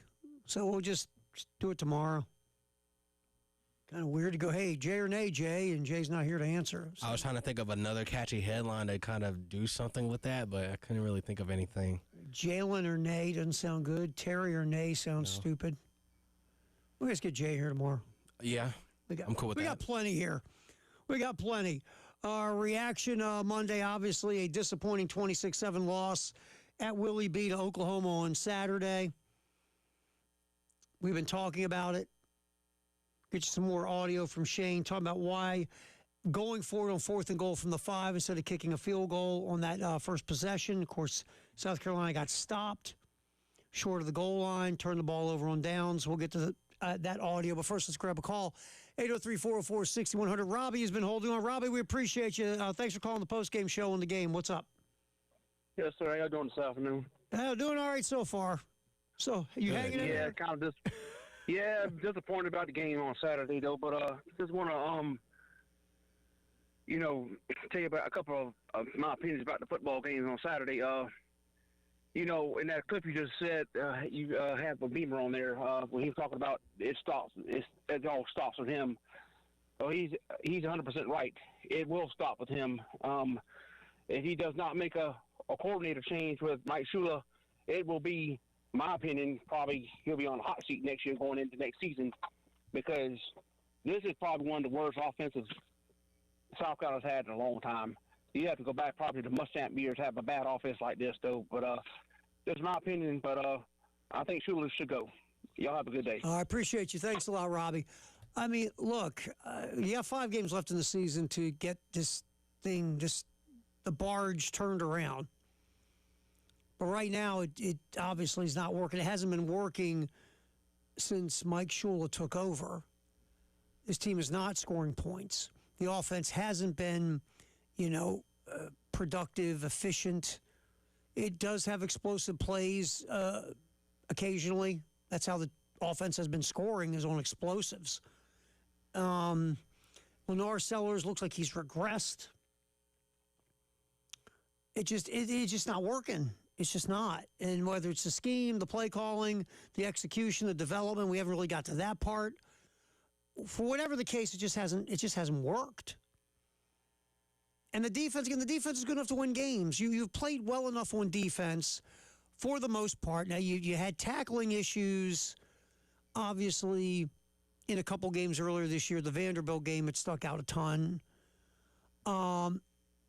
So you have struggled with tackling earlier in the year. But defensively, for the most part, it's been good enough to win. If your offense could have stepped up. I mean, the defense against LSU held 3 turnovers the defense forced. You just couldn't do anything with it. Yeah, and they were defending their butts off in the end zone, getting 2 critical takeaways in the red zone against LSU. Or if that wasn't the case, it would have been a long night in Death Valley. And like you said, I think the defense has been the core strength of the team. Where, fans were very high on the offense, but I think defensively, it's been holding its own. Well, that was the question mark coming into the year because you lost so much on the defensive side of the ball. You thought the offense wasn't going to be a problem. That's the ironic part of this season is you thought the offense was going to be fine. And your question marks were defensively. The defense has been good enough to win. Now, again, was I surprised Oklahoma, a bad running team, ran for 175 yards, almost 5 yards a carry against South Carolina? Yeah, that surprised me on Saturday. Yeah. Because Oklahoma should not be able to run the ball, especially with injuries along their offensive line. Oklahoma shouldn't be able to run the ball against South Carolina, but they did, to their credit. But really, like I said, the defense has been good enough to win games. It's just it's tough to win games when you score 7 points in 2025. No. Really, anytime. You got to get better on offense. You just have to. All right, going back to this really quick, I want to grab this cut if we have enough time. No, we don't have enough time. We'll get it during the top of the hour. Yeah, probably get it in the drive. Maybe we'll get it in the integrated media 5 o'clock news. Okay, cool. About Shane discussing why on 4th and goal at the Oklahoma 5 on that first drive in the first quarter, why did he not kick a field goal there just to get points? Look, the way this always works is very simple. If you go for it on 4th and 5, on 4th and goal, and score a touchdown, genius move, aggressive, showed faith in your offense, everything's great. When you don't make it, it's like this. Why don't you kick the field goal? And then they went for 4th down, what, 7 times? I mean, they made 4 of them, I think. 4. That was one, unfortunately, you didn't make. And Shane answers why they didn't kick the field goal but went for it on 4th and goal from the 5. And we'll get that in case you haven't heard it. We'll get that racked up in the 5 o'clock news, which is coming up next from our buddies Integrated Media. Do not forget, we are at Krager Showrooms again for another Tailgate Friday this Friday. Savage Craft supplies the beverages. Coyote Grills with the food. It was a good time last Friday. We'll do it again this Friday, 3 to 6. Hang out with us.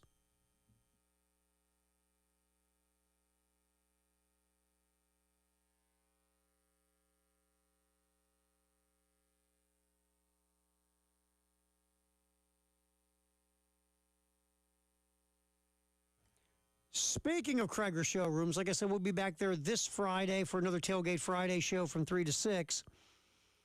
Again, Savage Craft will supply the beverages. Coyote Grills the food. The chicken on that grill was phenomenal. And I had to have like 10 desserts because, you got to sample them all. You can't be rude. And Krager Showrooms, we say this all the time. If you're looking to do anything with your home and you're looking for experienced folks, which you should be looking for because your home is a huge investment, you just call 803-978-2025. The phone will get picked up. They'll say, hi, Krager Showrooms. And you say, okay, I'm looking for a new tub. Oh, let's put you in touch with our bathroom expert. Someone with a lot of experience that can guide you and help you. Come in, talk about your budget, your goals, your dreams, your vision for your bathroom. And they will walk you through the greatest showroom in the Midlands and help you make decisions and guide you as you make your choices. 803-978-2025 is the number. Call the folks at Krager Showrooms on Gadsden, the Vista. Go in and get it done.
Again, look out for the construction in all the different usual areas as you try to navigate the rush hour in the Midlands, whether it's Malfunction Junction, whether it's I-126 at Hugie. It's there. Navigate around it. Slow goings at times. Maybe find different routes to get you home for this evening. All right, well, I mean, the weather looks great. No precipitation in the forecast the next few days. A week pretty much rain-free. Highs in the 70s, might get to 80 tomorrow. Lows overnight, though, dropping into the 40s. But all in all, sunshine and some really nice weather for your October week. 5 o'clock news, sponsored by our buds Integrated Media, is coming up next.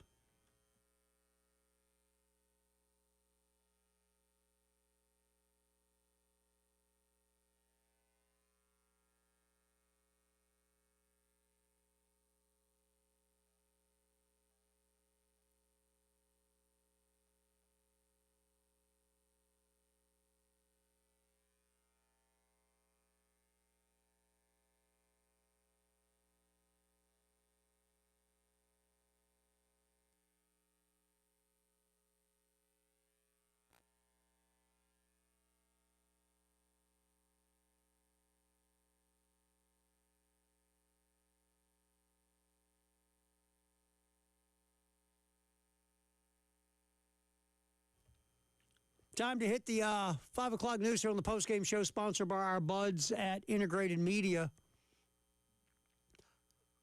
We will get to the carnage that is the coaching carousel in college football here in a minute. Here's one. Luke Fickell, look out. The Wisconsin athletic director, former Wisconsin player Chris McIntosh, has basically given Luke Fickell, the head coach, the dreaded vote of confidence. McIntosh wrote Monday in a letter that Wisconsin is set to increase its financial commitment to the football program amid a very disappointing season, but will push ahead with Luke Fickell. Fickell's in his third year, 15-18. McIntosh acknowledged the Badgers' season has fallen well short of our standards. Wisconsin was shut out in consecutive home losses to Iowa and Ohio State, the team's first home shutout since 1980. Fans were chanting for Fickell to be fired. But according to McIntosh, in a letter he sent to Badger fans, Wisconsin will move along with Luke Fickell, and I think until the end of the year. And then obviously you reevaluate. Right now, Wisconsin's sitting at 2-5. And their last win was against Middle Tennessee State on September the 6th. And their next game is at Oregon. They're at Oregon at Indiana, and at home against Illinois. And those are 3 ranked teams. Here's the thing, ready? The rest of their season, Oregon, and you're right, in Eugene, Washington in Madison, Wisconsin, Indiana in Bloomington, Illinois is at Camp Randall in Madison, and then you go to row the boat in Minnesota.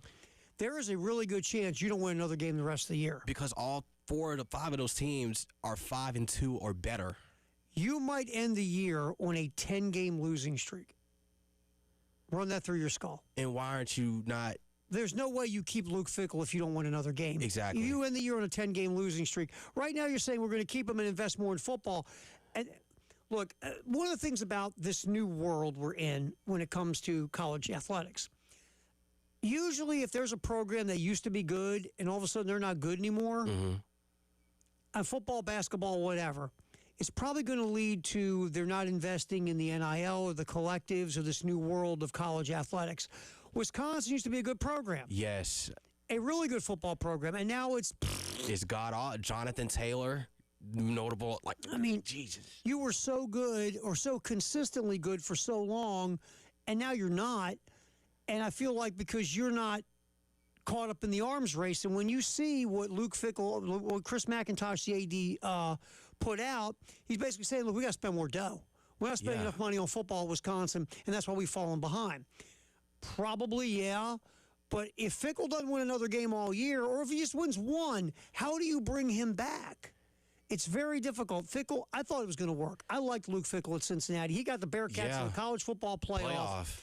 I thought Wisconsin made a good hire, and it just hasn't worked for whatever reason. Do you feel the same way about Dabo and Clemson?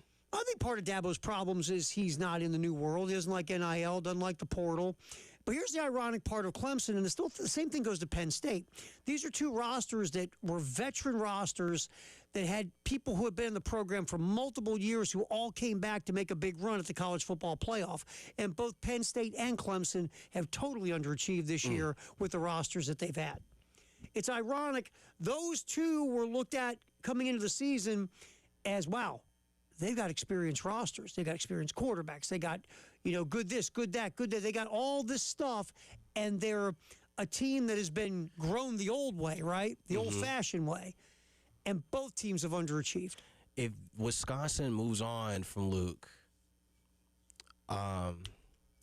James Franklin.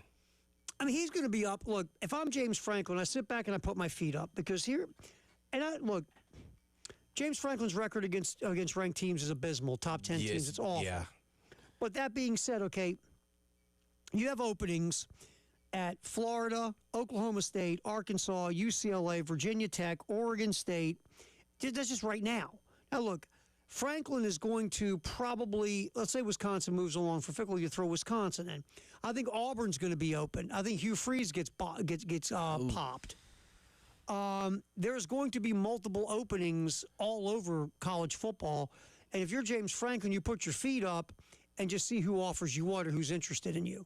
Virginia Tech's open. North Carolina could be open.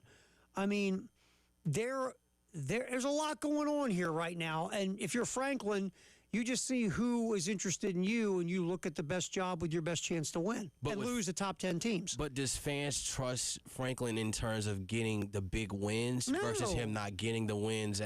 That's just me as a fan looking in. Why would I bring someone in that can recruit but can't win the big moments to get my team over the hump in the middle of the season? Well, that's the thing. No, you don't have any confidence in Franklin. Yeah. Because he hasn't done it. But here's the thing. Franklin will win you 8, 9 games a year. 10. He's done it at Penn State. He's averaged almost 10 wins a year. He just can't win that big game against a top 10 ranked team. But if you're a program that, I'll pick one real quick. Let me look at these.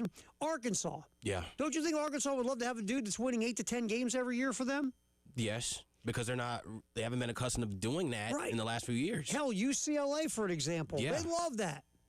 So there are certain, you think Virginia Tech wouldn't do backflips over winning 8 to 10 games, and maybe Franklin in an easier conference without Ohio State and these guys? Virginia Tech will be playing Enter Sandman the whole damn day. Yes.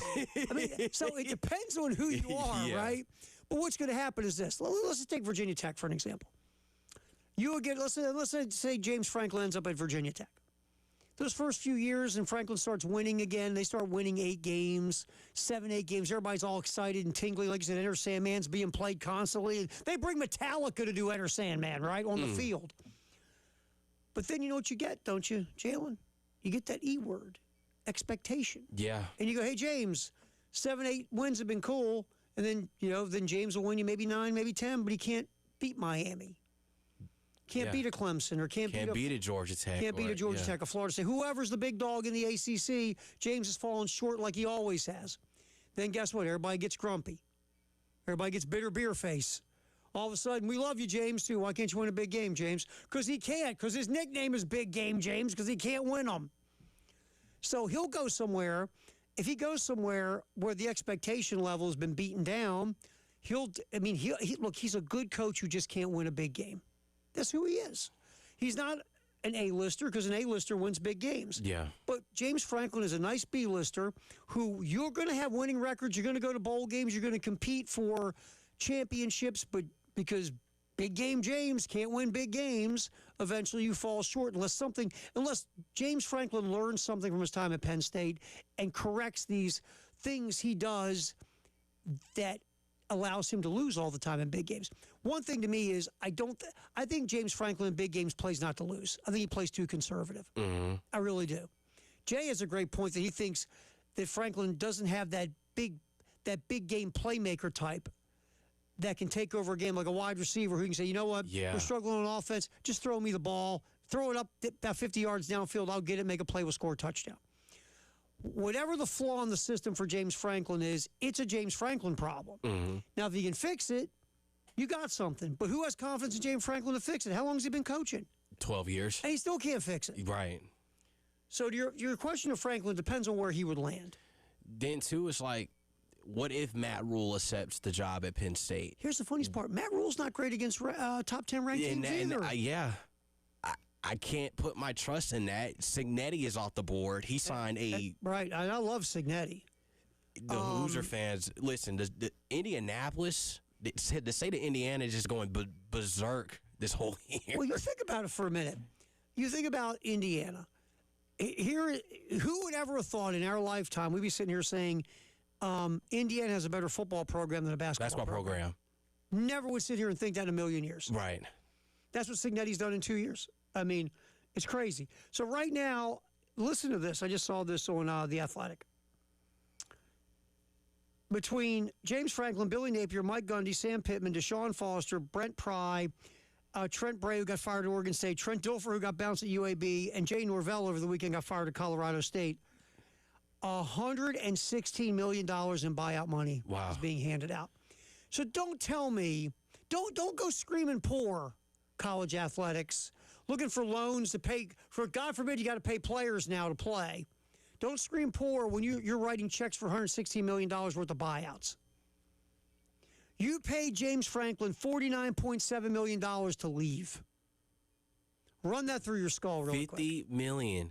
Oh, that's close to $50 million. Yep, right there. That's insane. So, and then you can't walk around and put your hand at the government and say, hey, you know, we can't afford to pay these players because it's going to really kill us. You know what's killing you? You, because you put together these contracts with asinine buyouts. Now these players are going to transfer to other schools, are going to give them the opportunity in NIL, money, and it's going to make some of these teams a lot better than, what they were this year, honestly. And I'm interested to see where they're going to go.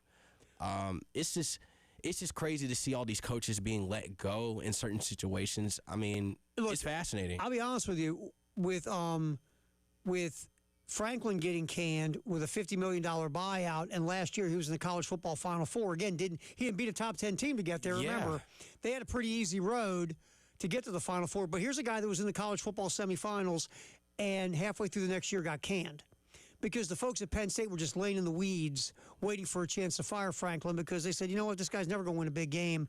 We're done. What if he did win the Oregon game? Oh, he still had the job. Even if you lost to UCLA and would have lost to Northwestern, he beats Oregon, he still got the job. Absolutely. Tell you this, if they beat UCLA and they would have beat Northwestern, Franklin would still have the job with one loss. Yeah. So, all right, real quick, let's get a cut in here. Speaking of Billy Napier, who's out at Florida, here is Napier post-game after a narrow escape and a victory over Mississippi State on Saturday. Cut 19. Man, I'm going to tell you something. I'm going to enjoy this one tonight. That's what I'm going to do, okay? And then I'll wake up tomorrow and we'll worry about what's next. We're banged up. We need an open date. And I know our group will be excited about the next one, right? So, yeah, I'm gonna go take a deep breath, get something good to eat. All right, prop my feet up on the house, hug on them kids and Miss Sally, and then tomorrow we'll wake up and we'll think about the next one. What are you gonna eat? We'll see what Miss Sally's got at the house tonight. Woke up and said, yeah, I don't have a job. I got a buyout, though. Look about that. Let's go look at the direct deposit and see what they put in there. So Napier out. Look, the talk is, obviously, Lane Kiffin comes up in this conversation. Eli Drinkwitz. I've heard Red Lashley at SMU. Someone said last night when I was listening to the College Football Channel on Sirius XM, go outside the box and see if Marcus Freeman's interested. Look, here's my thing, and I circle back to Kiffin first because everybody thinks that should be the guy. Florida on the surface is a better job than Ole Miss. It just is. More resources, bigger recruiting base, all that Florida's got it over Ole Miss. On the surface. But, here's the big but. If you're Lane Kiffin, you make $9 million a year in Oxford. You have very little pressure. They love you. You underachieved last year. You won 10 games. We didn't make the college football playoff despite all that money that was spent in NIL for that roster. Yeah. There was no hot seat. They love you there. You're on the way to making the college football playoff. If you make the college football playoff, they might put a statue up of you this year. Or they might give you an extension to stay there. Well, what Lane Kiffin's agent's going to do is play this Florida interest for more money from Ole Miss. That's what's going to happen. But if you're Lane Kiffin, is it an automatic no-brainer to go to Florida? I say no, because you've got a great setup at Ole Miss. Yeah, and you're in the East. I mean, you are set up so well, and you're so well paid, and again, they love you. And then you got Lagway to build. See, If he stays, that's if he stays. I see. I think everybody automatically thinks that Kiffin will leave and run to Florida. I don't think it's an automatic no. I don't think so I just either. don't. I don't think so either. But if that was the situation, yes, that's what you would have. It's just and that place is nuts. At Florida, the insane. minute you get hired, somebody's looking to fire you. Yeah. So why do you want to put yourself with all that smoke? All right, Gamecock Notebook is up next. We'll get some more thoughts from Shane Beamer, including his thoughts on the Virginia Tech rumors of Shane. That's next here on the postgame show on the game.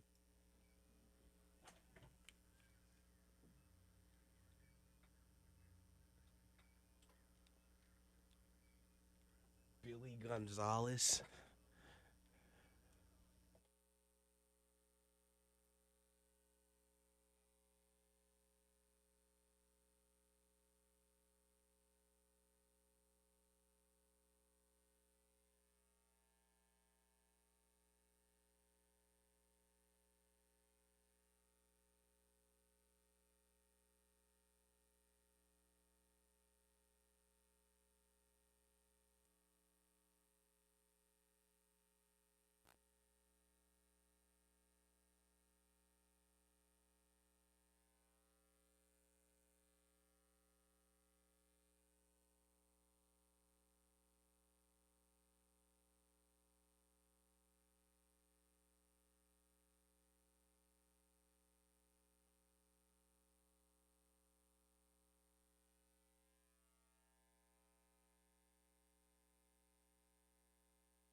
Gamecock Notebook, we're going to get to that here in a second. Here's some more from Shane Beamer, including, again, the Virginia Tech rumors came up. Virginia Tech, obviously, the gig is open. You know the drill. Shane's name has come up multiple times about it because of his dad. And, of course, Shane went there. And Shane addressed that. We'll get to it in a minute. But first, it's a Reaction Monday. And we'll grab John on the AAA Heating and Air phone lines, also the Firehouse Sub text line. Jump back to that real quick. Question, a couple things from the text line. First, does Shula need to go upstairs to call plays? Upstairs, downstairs, in his car? At the fair? It doesn't matter. Just anywhere that the play calling can be better or more productive. Yes, anywhere. Yes. The answer is yes to the question. Just pick a spot. But will that make a difference? Probably not. Again, to the text line, it's the second time this season we've had a first and goal inside the 3 and failed to score a point. 1 is bad, 2 is absolutely inexcusable, and Shula has failed basically everywhere he's ever coached, except when he was working with Cam Newton. Does anyone really think Newton's success had to do with Shula at this point? Again, it's just there's so many things with this offense. If you want to blame the coordinator, okay, fine. You want to blame his system of offense, okay. You want to blame the play calling, fine. You want to blame the execution, like the offensive lines issues, fine. You want to say, well, Linares isn't as good as I thought, feel free. Are the receivers getting open? Go ahead. Are the backs reading anything or helping anybody out? Anything you want to go with, have at it at this point, the way this offense has been. It's one of the worst in the SEC / in the country in a lot of stats. All right, 803-404-6100. Get John in here. John, Jay's got the day off, so you're stuck with me. How you doing, my friend?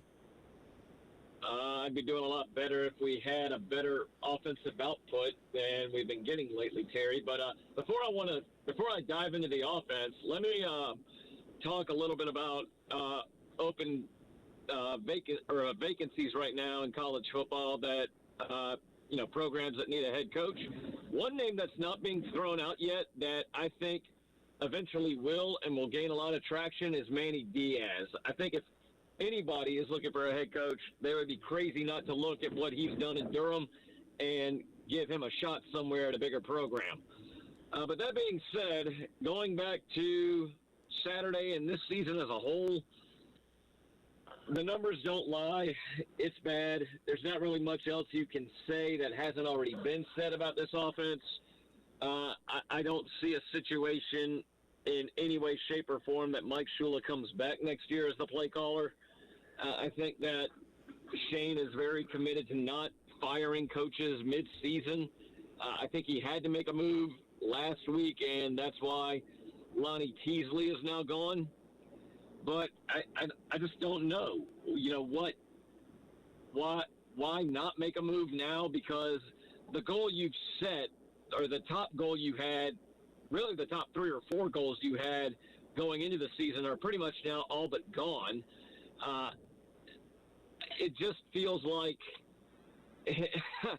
I hate saying it like this, but it just almost feels like at this point Shane's trolling us because so many people are saying that Mike Shula needs to be gone. And I got to be honest, I didn't have a problem with the students breaking out the Fire Shula chants the other day. And I said this on Saturday after the ball game. If I had been Jeremiah Donati, I would have pulled Shane off to the side and said, and this is just me in the moment, I would have said, okay, 1 or 2 people are getting fired today, and that number depends entirely on you. And honestly, Terry, if we had just a competent play caller, I honestly believe that, at the end of the first half, the score would have been at best 17-14 Carolina, or at worst 14-10 Oklahoma. And who knows what may have happened in the second half.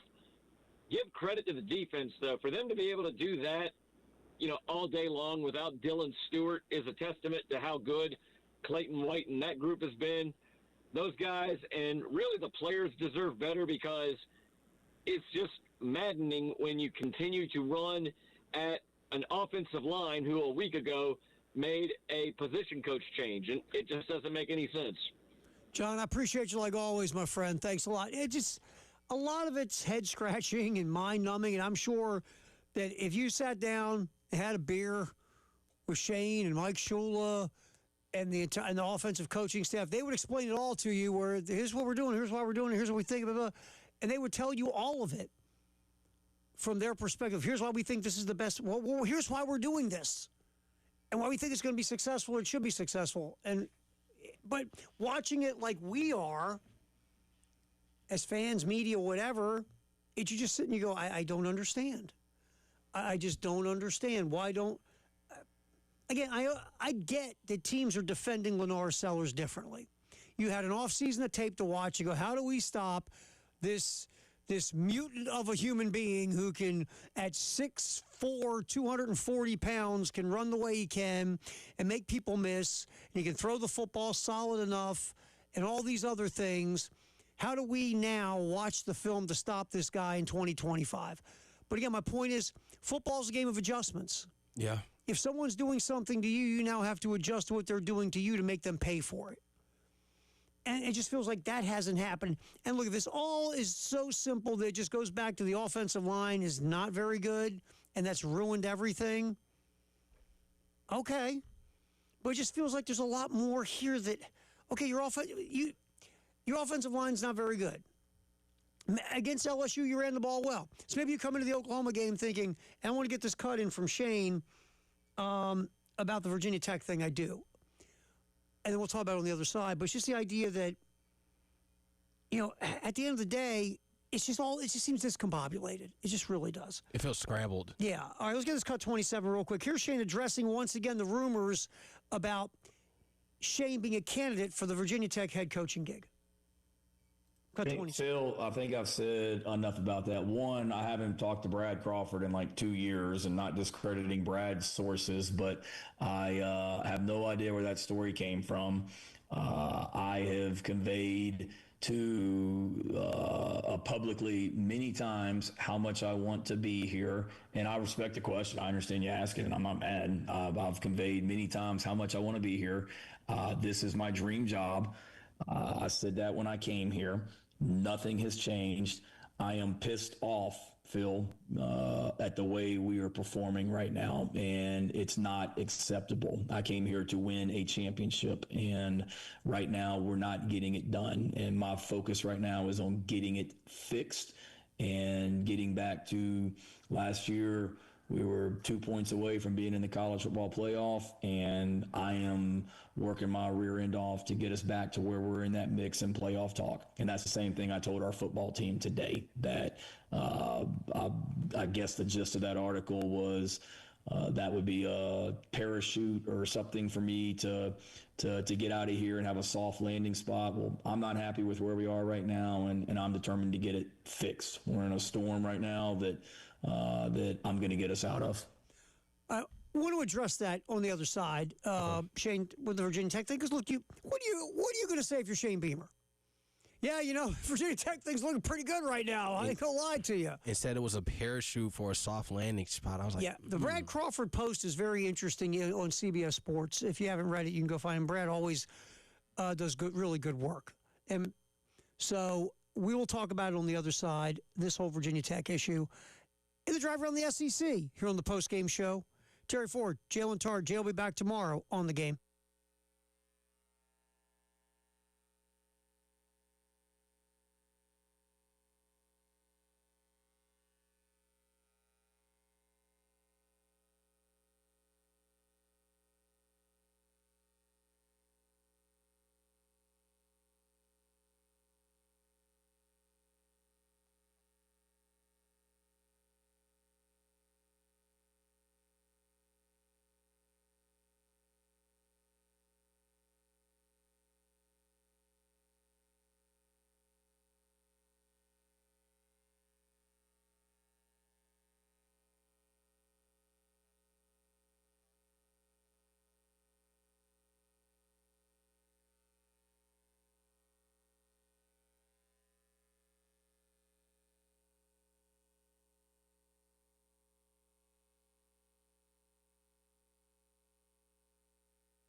Quick check on the traffic. Some accidents get you caught up on Bull Street at Elmwood Avenue. In Lexington, Columbia Avenue at Old Chapin Road, right by West Main and North Lake Drive. All the lanes have been reopened. There still is some stuff going on there, so just understand that, but the lanes have been open. Also, an accident, Duke Avenue at Monticello Road, Forest Drive at I-77, I-20 eastbound at Bush River Road, exit 63, and a disabled vehicle, St. Andrews Road at I-26. We'll come back. A drive around the SEC is next on the postgame show.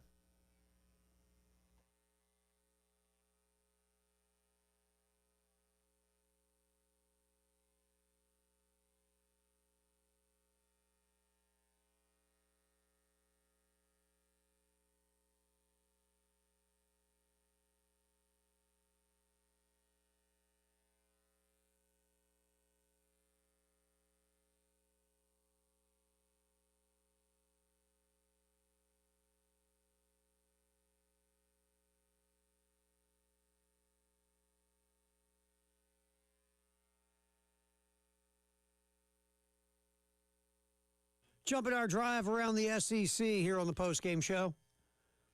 Interesting weekend around the Southeastern Conference. We know what happened here at Williams-Brice with the South Carolina loss to Oklahoma. But looking around the rest of the conference. Texas and Kentucky. That was a very interesting game to go in OT like that. OT. You know what's funny? That was one of those games. I had somebody say, you know, this is the kind of game that Texas could trip up on. They just come off a beaten Oklahoma at the State Fair. You're playing a bad Kentucky team in Lexington. You know, Stoops, even when his teams stink, once or twice a year, he scares the bejesus out of somebody. And if you're Texas, you know, you had this Kentucky game, then you go to Mississippi State, then it's Vandy, Georgia, Arkansas, A&M. So you probably weren't taking Kentucky very serious. And it almost bit you in the backside. And A&M, like what we said earlier in the show, they almost laid an egg on the road against Arkansas, where Arkansas put up 527 total yards. Arkansas is going to get someone. And the interesting thing here, remember, the last 2 weeks they've been very competitive and lost close games, which is the same thing they were doing despite the Notre Dame game where they got the doors blown off. Mm-hmm. They were losing close games under Sam Pittman, but they're losing close games under Bobby Petrino. And those people love Petrino. And if he keeps keeping these games close and exciting, you know who's going to be the head coach next year at Arkansas? Bobby Petrino. He will be in the running, yeah. I think he'll get the gig. I just, like, you're right. I mean, they put up 500-plus total yards. Green was good. They ran the ball for 268. Ex-Gamecock Omega Blake, 7 catches, 118 yards. I'm telling you, if Petrino keeps these games like this where they're competitive and they're tight, he might just end up being the head coach at Arkansas next year. They're going to finish the year against, let's see, they have Auburn, who's winless. They're winning that if it doesn't go into overtime. The game's in Fayetteville, yeah. They have Mississippi State at home. They travel to Baton Rouge, they travel to Austin, and then they get Missouri back at home. If they get LSU at LSU, and that's a noon kickoff. I'll be honest. If they beat Auburn at home and Mississippi State at home, Petrino, might get Petrino the job. He's getting the job. And so, again, they want to give him this job so bad they can't stand it. They want any reason. Like, for an example, Sam Pittman, Arkansas lost by 6 to Ole Miss, a game they should have won, but they lost a close game. They lost by a point to Memphis, lost by 3 to Tennessee with Petrino, and lost 3 to A&M. So Pittman lost a couple of close games too. He gets fired, right? Because again, after all these years, we got to get a change. So now Petrino's lost 2 close games, just like Pittman. But for Petrino, it's like, look at Bobby go, baby. He's got us competitive. All right, so that was crazy. Missouri and Auburn. That went into, so what got me was the coin toss at the overtime. Mm-hmm. One of Missouri's players was just yapping at Auburn. It rattled them, and next thing you know, Missouri wins the game. I'm going to tell you, this game, Auburn, you're at home, you were up 17-10 in the fourth quarter. and you lost. Now, Hugh Freeze has as many wins in the SEC this year as I do. Here is Hugh Freeze. Let's get to cut 20 real quick, Jalen. Here's Hugh Freeze after the game talking about, well, right now Hugh Freeze is 0-4, and Auburn is sitting at 3-4. And by the way, Hugh has fire alarms going off all over his office. Here's Hugh Freeze post. That's listen, we all know what we signed up for, and I certainly know that we fit what Auburn is all about, but Auburn is also about winning football, and we're going to come to work Monday and get our kids ready to play Arkansas, and these kids are playing their guts out, and I know that we've changed the talent level here, but at the end of the day, at some point, you have to win football games. And all right, so Auburn's lost 4 straight in the league, all 4 to ranked teams. 2 of those 4 at home, the last 2 to Georgia and Missouri. You lost by 6 to Mizzou in overtime. You lost to Georgia by 10. You blew a lead. You had a lead in that game. Lost to Oklahoma by 7. Lost to A&M by 6. You have lost 3 of these 4 are one possession losses. Yeah. And then you lost to Georgia by 10, and you had the lead in that game. So Auburn's playing just well enough to get beat. But moving forward, you go to Arkansas. What if you lose to Bobby Petrino and the Hogs?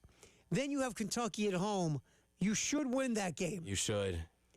Then you're going to go to Vandy. You got Mercer. And then you have Alabama. If the only 2 games you win the rest of the year are Kentucky and Mercer, you're the ex-head coach at Auburn. To be honest with you, you go to Arkansas and lose, you might not get the chance to coach against Kentucky if you're Hugh Freeze. If he wins the Arkansas, Missouri, and Alabama, that's a rivalry game. So we already know that's going to be big. That's going to be very emotional, very big. I mean, you think about it, a scuffling Auburn taking on Alabama to end the year. Freeze might not make it that far. I mean, he just might not at this point. Because if you lose to Kentucky, or let's say Arkansas whoops you in Fayetteville, you might not be around. No. Just saying. The way this thing's going, nobody's safe anymore. At all. We're doing the drive around the SEC here on the post-game show, here on the game. Okay, so Vanderbilt, I didn't see this coming. I'm going to tell you, man. That man Pavia, man. Diego Pavia. He's reminding me of Johnny Manziel. Clark Lee, the crew at Vandy, Jerry Kill, all of them. Pavia, 14-22 for 180. Also ran for 86 yards. He's got that Manziel in him. He's just sober. But LSU, it's LSU, man. They're not getting over 24 points. I'm telling. Here's the thing about it. LSU has now got 2 losses in the league. They're 5-2 on the year. Obviously, they're going to tumble out of the top 10. Vanderbilt's going to shoot up the rankings. This tells you a couple different things. A, the LSU offense. Again, the offensive line isn't very good. No. And they just can't score points. 2, we got to start putting some respect on Vanderbilt's name. Yeah. Because LSU's defense, we saw it against South Carolina. The Tigers' D is legit. One of the best crews in the country. Vanderbilt scored 31. They're just so creative on offense to where you don't know what's coming with their offensive game plan. It's very creative, and they got the perfect trigger man. Look, Diego Pavia is not going to play in the NFL ever, but he's a really good college quarterback running this offense. Do you think they're a playoff team? Why not?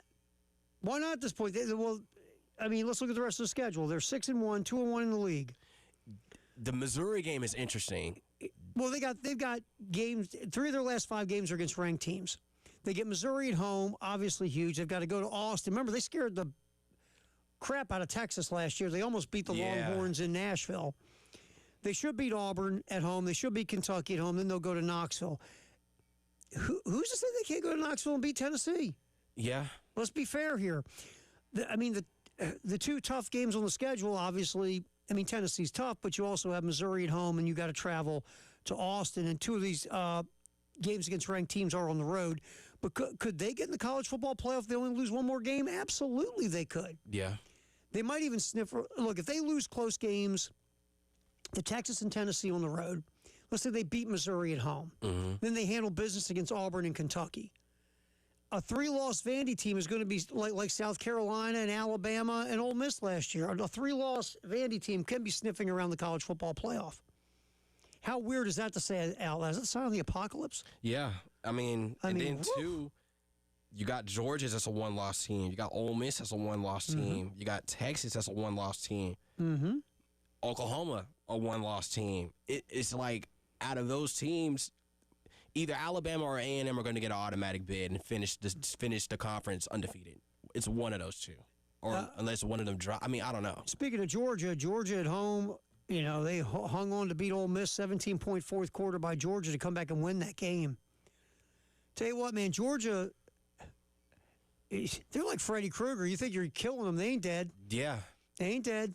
And Georgia found a way to come back to win 23 second-half points against Ole Miss to get that W at home. Gunner Stockton, man. That might have been his best all-around game. Yeah. Because Gunner's had some struggles this year, but he played really well against Ole Miss on Saturday in that win. Alabama whoops Tennessee in Tuscaloosa 37-20. Ty Simpson, that's all I got to say. Ever since that loss to Florida State, Alabama's gotten it cooking, man. Mm-hmm. Absolutely got it cooking. And then we talked about Missouri-Auburn. We talked about Texas-Kentucky. And Florida beats Mississippi State, but it doesn't say Billy Napier's job. All right. We'll hop back in here, get some more Shane Beamer. We'll get the Shane Beamer cut about Virginia. We played the Virginia Tech cut. We're going to get some more Shane Beamer in our final segment. And I want to address the Beamer Virginia Tech thing before we get out of here on the post-game show on the game.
All right, obviously we have no Jay here to go up against the internet. We'll do it all tomorrow. We'll get back into it when Jay pops back. He took the day off. Trust me, Jay Phillips was dying to be here today for Reaction Monday. Couldn't be here today. He will be back tomorrow, though. Jalen, appreciate Jalen jumping in and punching the buttons for us here on the postgame show. We played you the Shane Beamer cut about the Virginia Tech rumors, and it came from, look, Brad Crawford put a post up on CBS Sports about South Carolina and saying the Virginia Tech job might be a parachute for Shane after this year has been so difficult, maybe a way to get out of a pressure cooker that is South Carolina, especially a massively disappointing season. Look, Shane said, South Carolina's my dream job. That hasn't changed. And I said, look, what else is he going to say? But to be fair, Shane has said that from pretty much the get-go. Yeah. And look, and I'm not going to sit here and say he's just saying it. No, I mean, Shane Beamer, for my whole time here, he's said it repeatedly that this is his dream job. But let's just take the different angle on this real quick. And I'm just spitballing because we got a segment to kill. Yeah. You're Shane Beamer. Think about this from a business perspective really fast. This year, let's say you don't go to a bowl game. You finish 5-7, whatever. The guy that hired you, the athletic director that hired you, is no longer the athletic director. Right. You have a new athletic director, and now you're coming off a massively disappointing season with a losing record and no bowl appearance for the second time in 3 years. I'm not saying you're coaching for your job, but you can't afford another losing season. At all. Virginia Tech would, let's say they offer you the gig and they give you, I'm going to make up a number. Let's say they offer you, 15. 5 years at, let's say 7 years, because these contracts have been insane. Yeah. Let's say to get you out of Columbia because they want you to come home, so to speak, let's say they give you 7 years at $9 million per. You're getting about $9 million to South Carolina. Virginia Tech's putting a lot of money in their football program. They're serious about upgrading, getting back to being a really good program. Let's say they offer you that. Now, you can stay knowing you better not have another losing season because you might be your last, or you can jump and take 7 years at $63 million at Virginia Tech. Just saying. I mean, from a business perspective, and here's the other part, too, if things don't go well next year and you do face the unfortunate episode that could happen, now you're out looking for a gig. If you move on back to your alma mater, you've just picked up 7 years and $63 million. I'm just making up stuff right now. And then business-wise, if you were to go back to Virginia Tech, in a situation, who says that it could be the same thing of what we saw here at Carolina? Could be, but you know what? I'm talking about the pure business, put money in your pocket perspective. You're making yourself a lot of money. Yeah. Instead of putting yourself in a big unknown. Yeah. I'm just saying, selfishly for your own good. Yeah, 7 years for $9 million. Yeah, and I'm getting $63 million. Yeah. Listening to that, I get if you would. I do. Because again, if this season continues to go off the rails, I mean, where it was to where it ended up with a new AD, who you work great with in Donati, love Shane, and Shane loves Donati, but look, business is business. And Donati is like, we're trying to win now. Like, we're trying to be at the level of where Don Staley is. We're trying to be at the level of where the softball team is. So I'm just saying, if you're Shane Beamer and that offer would come to you from Virginia Tech, yeah, you gotta live up to your dad's rep, and you're going to hear about your dad. You're going to be compared to your dad and all that stuff. I mean, that's human nature because Frank Beamer was a Hall of Fame head coach. Yeah. But if you sit and say, well, if I go there, now I'm buying myself selfishly X amount of years and X amount of money to continue on in the Power Conference. By the way, the ACC a lot easier than the SEC last time I checked. I agree. And again, Virginia Tech is investing money. I'm just giving you the other side of the coin here. I'm just... And I'm cool, I think the ACC would be better, but hey, but I'm saying, look, Shane says he's committed. He loves South Carolina, and we just move forward. Thanks a lot for hanging out. Appreciate your reaction to Reaction Monday. Jalen, nice work. We'll do it again tomorrow with our buddy Jay. He'll be back here on the postgame show. Go Colts. See you. Stop that talk.